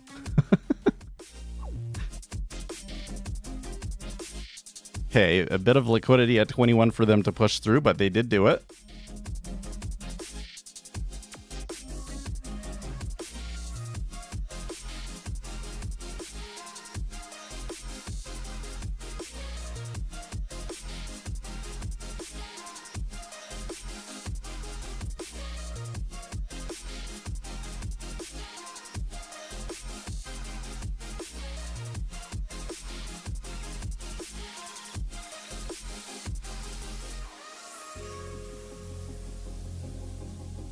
It's a slow push, slow and steady, but it is happening.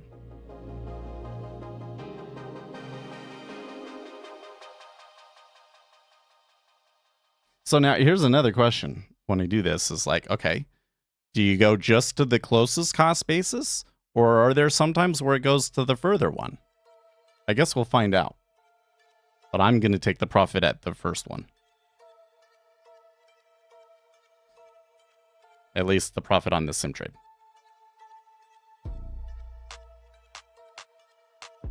This one, I will wait for another node to form.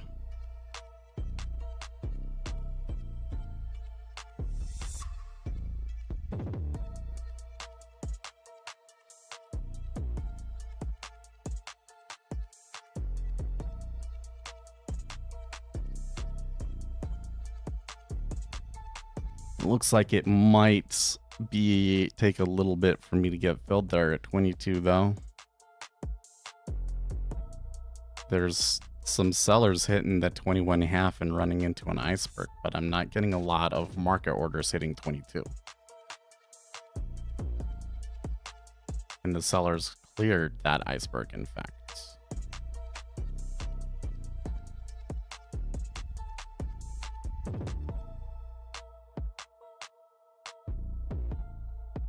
I'd agree with Morgan, though, that it was a nice trade.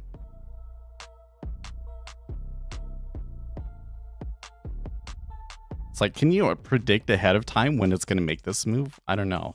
Like, maybe in this situation we could, because we expect more long flows because there was Japanese currency intervention and everything. But most of the time it happens so quickly. Okay, they're finally cleared. And I got 10 on this one. That's good.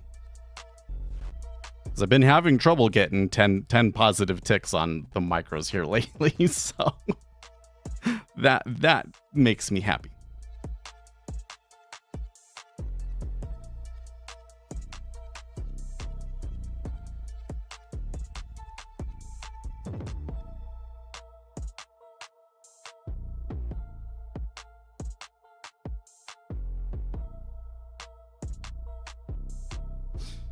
Now, I don't know. I'm still a little bit concerned by the liquidity hole at 19. I would think that it should be healed by now, so they should be free to move, and probably now that they've made it up to 22, that they're more likely to build a hole in here and start ranging around this, or to continue the push up and push through. So I don't think I should be too concerned about it coming back to 19, but it's still kind of there in the back of my head bothering me. Oh, wow. That's actually some aggressive flows right there. Well, now the other side of this, though, is that the flows to the long side have been awfully consistent. So that's one that could continue on for a long, long time. We may get stuck here at 22 now because of that big order. But could mean a chance of another leg higher back to, say, the open.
And it's put Yentervention, Halts, Treasury slide is the headline for today.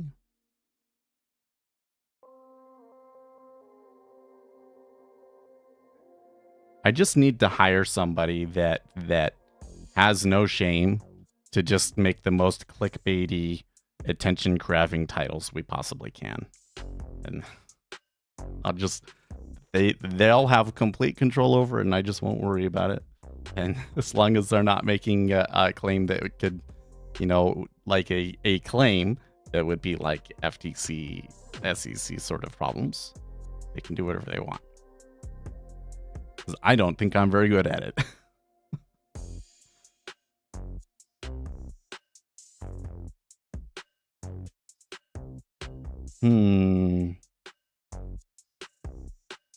Am I seeing something? No, I'm not. Actually, the yield curve hasn't moved too much today. So it does kind of suggest to me that this is mostly currency driven still. A lot of volume in the treasuries, though. A lot of volume. Well, I had a chance to get the plus 10 there, but I didn't take it.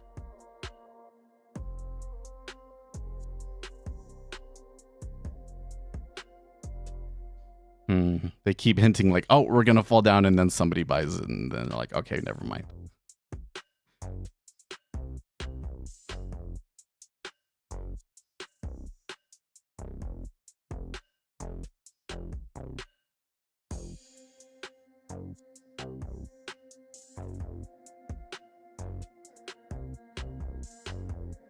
Ouch.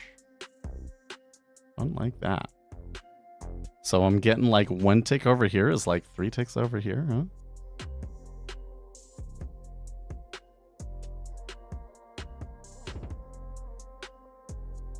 5 years still looks like they want to push.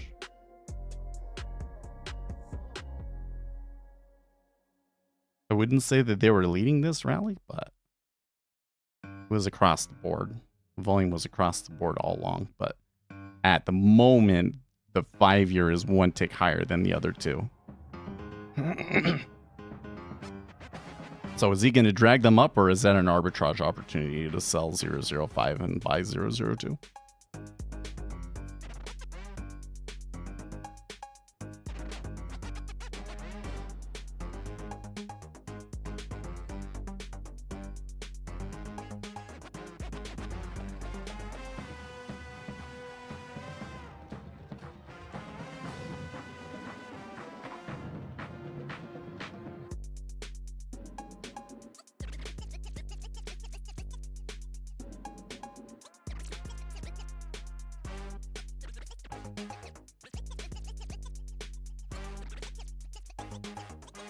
No, they're not holding even that 21.5.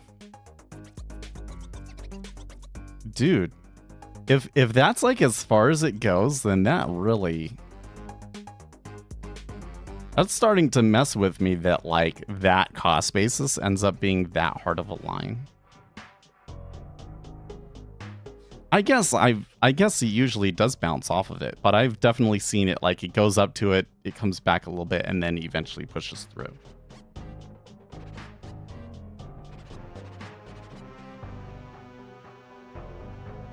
And how much time do we have? 30 minutes? I'm not liking that. It's not looking good, guys. This week, oh yeah. Well, Monday was a much more active Monday than usual, and when you get that, that tends to carry through into the rest of the week, doesn't it? I guess we could come down in here and we could say, volatility elevated, right? Ouch, downtick. Am I really back to break even? There's no way, because I was break even at 19. Why does it effing do this to me? Now I'm really starting to get weirded out by this. So when I took that original trade, we were at 107.19. We're 2 ticks higher, and it's not giving me any profit. And I'm not seeing any change in the yield curve or anything.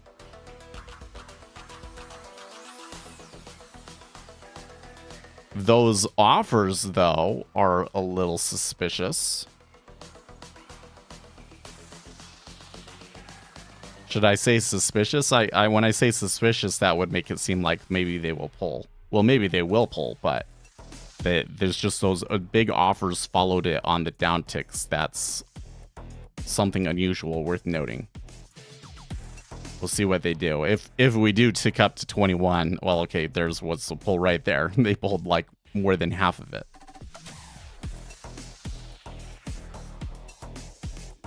And so they sell 20 half and 5,000 contracts trade.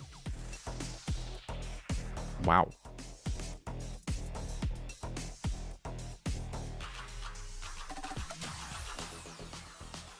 And that's the first time. Well, not the first time. I think I need another down bar. The flow is maybe starting to reverse in the Treasury, so.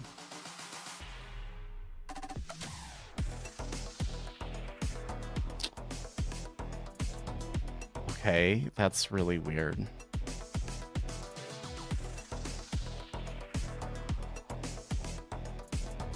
Now my micro 10, yeah, the micro 10 year is just acting really bizarre right now. I guess the DVO1 is just higher than usual, than I'm used to.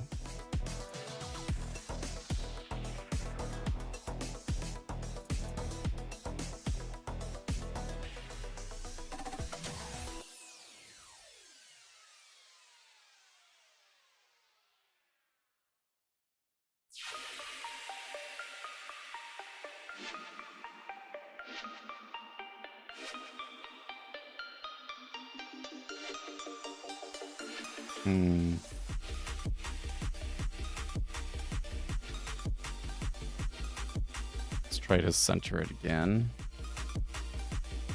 Okay. There's the 5-year uptick. We still got 30 minutes left? Oh, okay. I'm sweating it, guys, because I had plus 10 and it came back. I'm not happy with that. I really probably should have taken it off.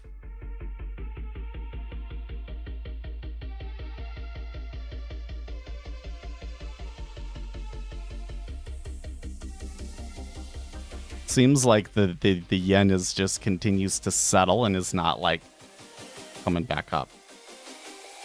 So, does anyone care what Yellen says anymore? I mean, she can still move the market, but I have definitely like I'll admit that her behavior has kind of really harmed her reputation in my eyes. I really don't view her as like a really astute policy maker that we can really trust to tell us the truth and all of that. I view her as a stooge for the Biden administration now.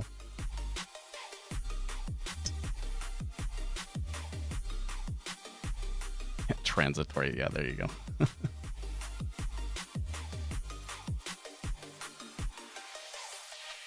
I don't know. You know, when I think back on the transitory thing, I mean, the argument could be made that it was transitory, but how transitory it was and how bad it would get before the transitory part came in was kind of the issue, wasn't it? We've had some stacking both ways on the way down. The bid at 307 in the 5-year looked like spoofing.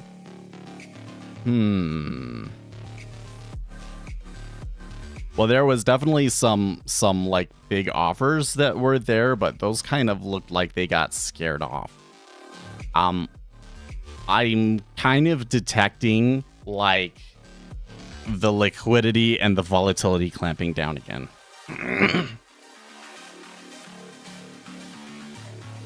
Because like, look, they did exactly what I was worried about. That I was like, I don't think that that's going to happen, but I can't get it out of my head, right? Remember that? They went up to my line, they bounced, and they came right back to 19. So what does that mean? The market maker rebalanced, and now they're just going to sit here? That could happen. Like I said, well, there's a slight steepening effect, but like overall, the yield curve hasn't really changed. So some of the differences that I'm seeing between the main 10-year and my micros kind of don't make sense to me, but what you gonna do?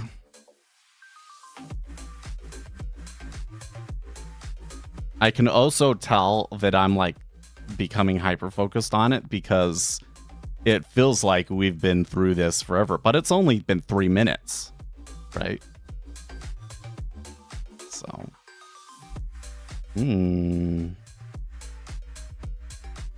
more attempts at short.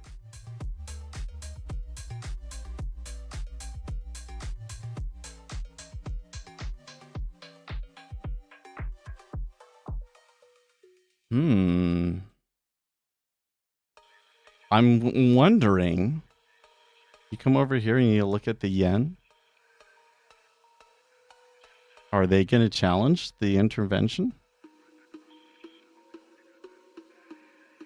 I don't know, guys.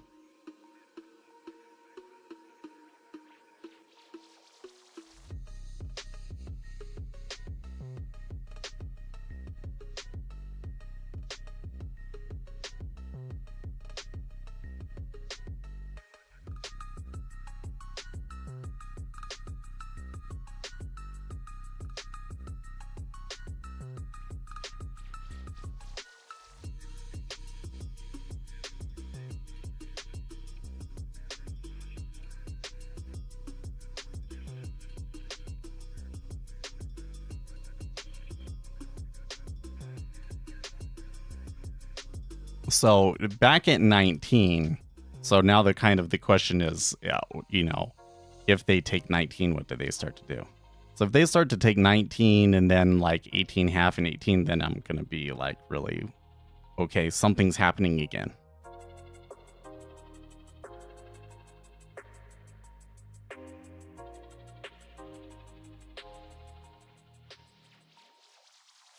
got about the same amount of volume on both sides right now at 19.5 though. Which is about what I would expect. Although I would expect one of these prices to just not have much liquidity. So having it stacked on both sides is not quite. Well, let's see here. There's 19. So I would expect them to kind of have the liquidity hole effect at 19 again.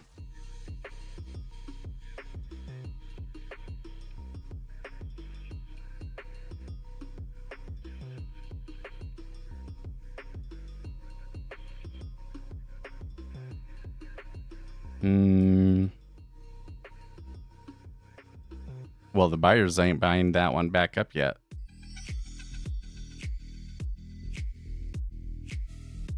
And the volume did come back down through. Okay, well, there's an uptick. I don't know. Like, when I look at the volume, this looks like large meta order, post meta order impact.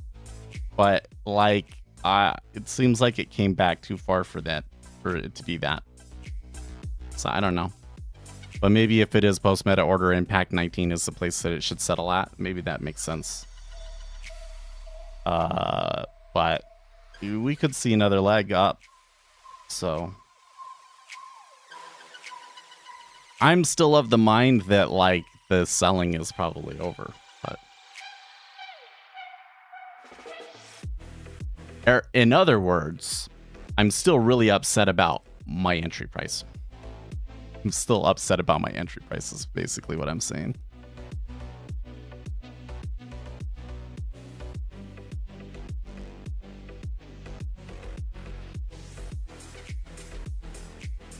S&P 500 reaching lows. What's our dollar doing here? So, while the yen has kind of just been like settling, we're continuing to get some pretty big swings in the euro. And the dollar moving around because of that. So, I'm not quite sure what to make of that.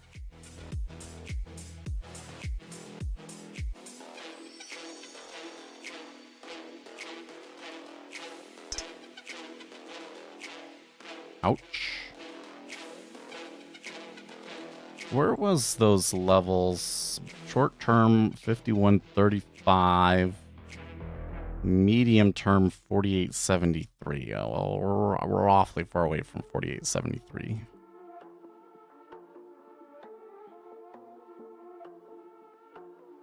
While they did have like one or two good ticks there, they came back to 19.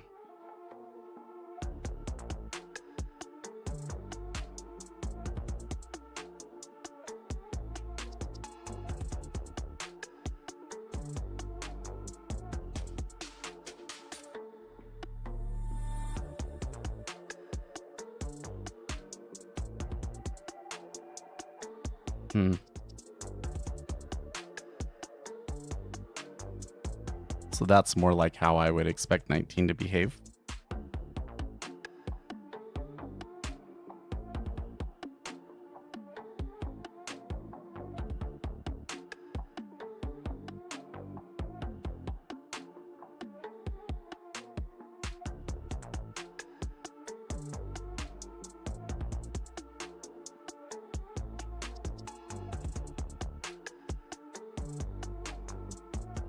Okay.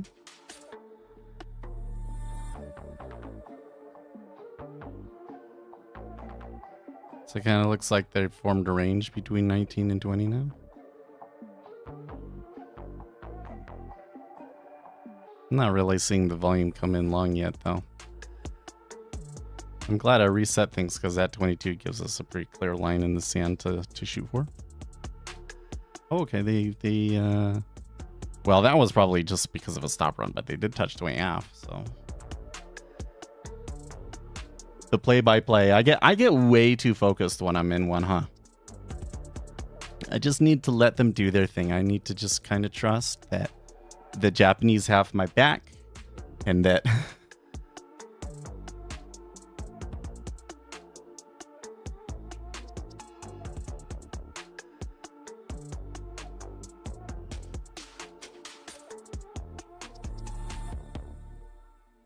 Yeah, I like the Japanese. I want to help them out. I kind of think that what's happening to their currency is a little bit silly, to be honest with you. Don't think that the Japanese yen should be like on that much of a, you know, downtrend. It's a little startling to me. Come in every day and just see the yen lower and lower every day and being like, does this actually make sense?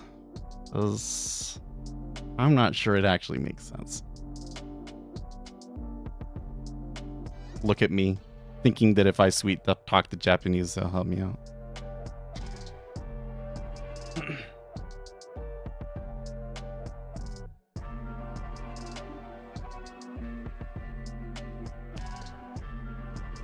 The ES stemmed the bleeding there for now. I mean, it wouldn't take much for them to be back at the lows, but they have pulled back a little bit. And it looks a little calmer over there in ES.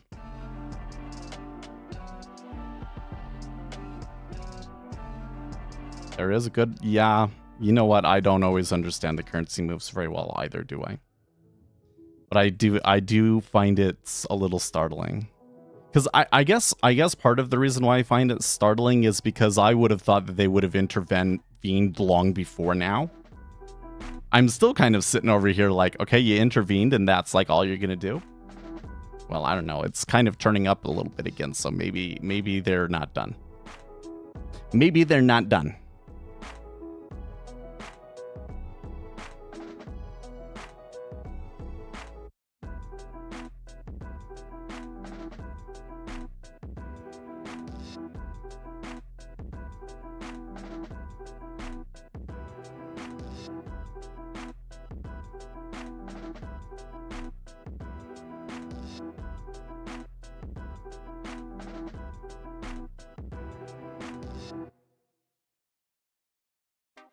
An attempt to clear the offer, but it didn't go.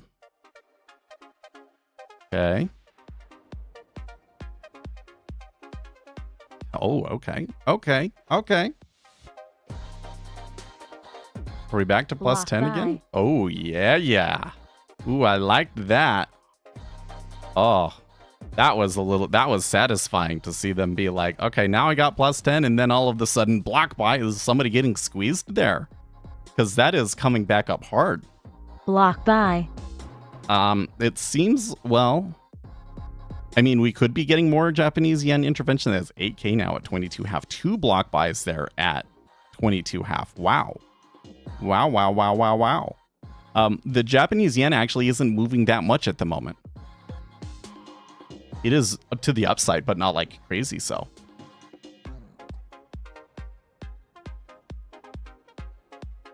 Look at that. Wow. Man, today has just been full of surprises. Look at that chart. Look at that volume there at the end. Okay, like this whole thing was like, okay, cool. Yeah, I'm only going, okay, post meta order impact, and then all of a sudden, boom. Wow. Almost as crazy as this. I think that was a little bit more crazy though.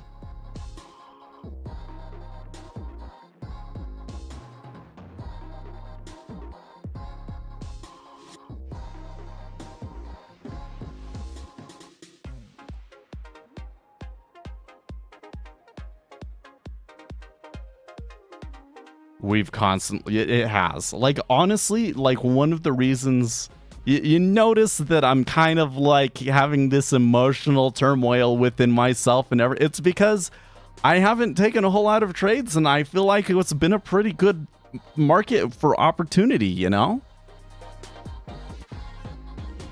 But hey, I took this one today and I stuck with it. It was really hard to sit through that drawdown.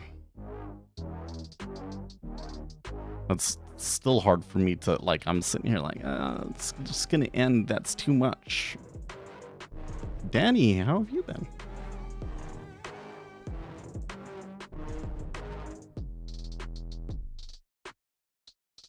So now the next line that, like, the cost basis is now at 26.5, by the way. I took too many and lost stupidly. I mean, that's the problem with scalping though, right? Okay, see, they are doing that kind of like, okay, something crazy was happening. Let's calm down a little bit.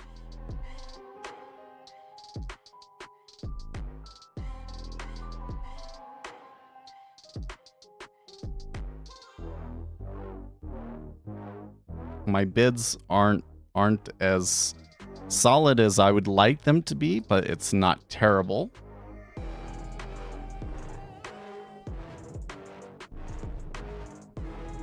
They're like 2,000. That's not bad. 3,000. That's average. Down tick. Okay. See, like that offer seems like fine right away. Okay. Back across it very easily. 1810 traded. So actually, there's still some market buys out there, huh? Saying you're getting seen push back in the 2-year, huh? Well, I am getting to the time where I kind of got to think about taking it off, unfortunately. So another thing is I'm a little bit weirded out by the fact that we've seen some of the most insane flows I've seen in a long, long time, and I'm only making $10. Like, what the heck? I guess the liquidity is there today. The liquidity is there today, that's for sure. I mean, wouldn't have been able to have all of that crazy in the first place if there weren't bids out there willing to take 4,000 contracts, right?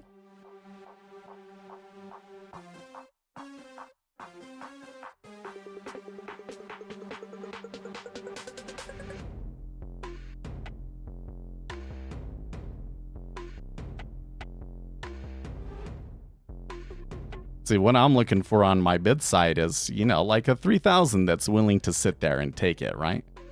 They're not pulling that yet.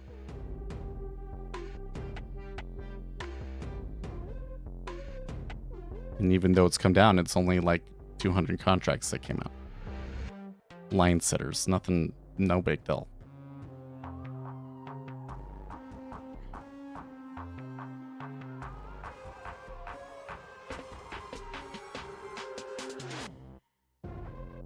Okay, well now it's completely pulled.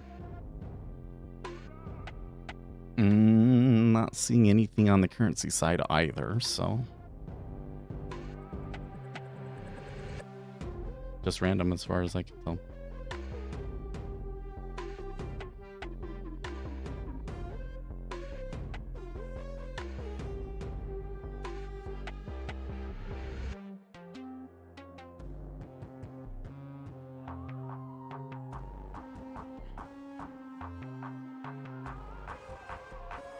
Surprised by post-housing action?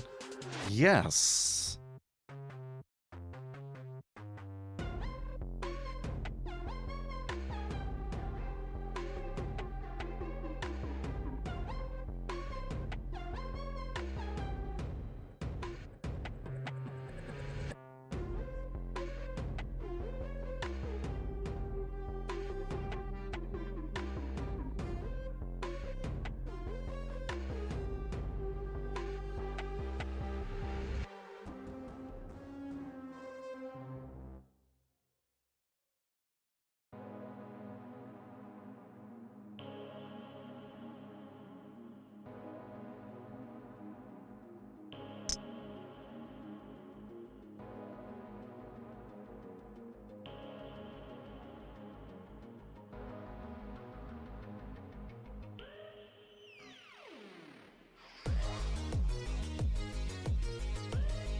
Talking a little bit in Discord here.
we seem to be holding this area. The volume has just kind of been sideways since those big 8K buys there.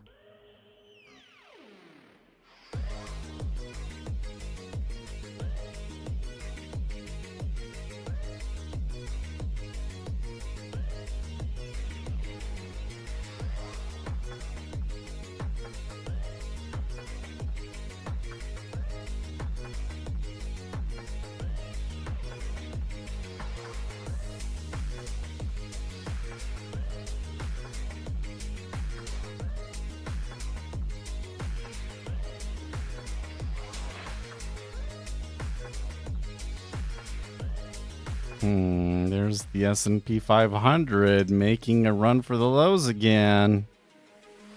I don't know if they're gonna make it down there or not, though. I mean, it is selling a little bit, but that doesn't really look like they have the drive and determination to get down there. Let's let them cook, though. We'll let them cook. There's the Treasury ticked back up there to 22.5. And looks like they might even clear 23. If they can clear 23, you might get some more stops. Let's see.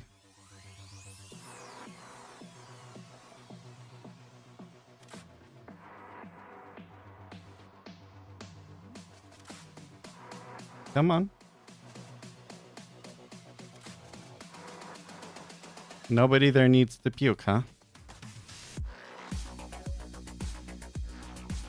Like, this has got to be one of those ones where if one contract goes in there, there's got to be at least a few dozen retail traders that are going to puke right there, right? Come on, do it. Two. Okay, you know what? I'm just full of crap. Don't listen to anything I say. There was no stops at 23.5 apparently.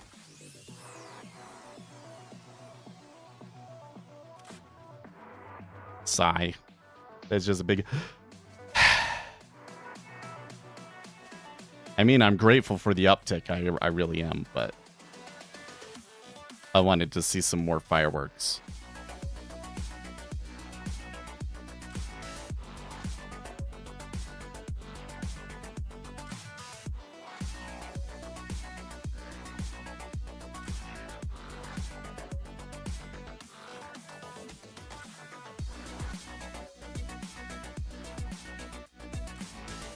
Well, I got about 2 to 7 minutes.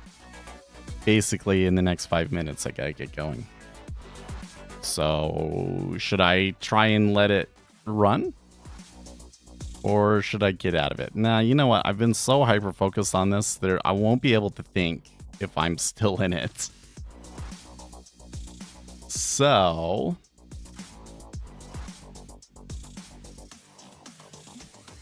a little test here. Aha, yes. Okay. Well, so I can't use that information, but maybe you can use that information. They were willing to hit my bid almost immediately. So market maker probably thinks there's more to come. Or at least like all of their Markov model things all kind of say that we're going to go a little bit higher.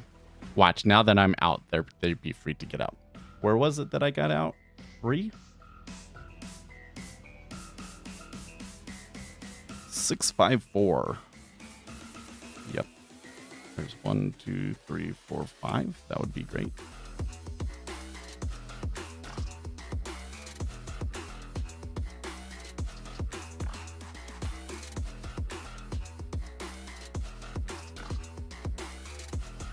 Well, it is probably, if I keep watching this, I'm going to get super FOMO because it's going to come all the way up to, what's my line?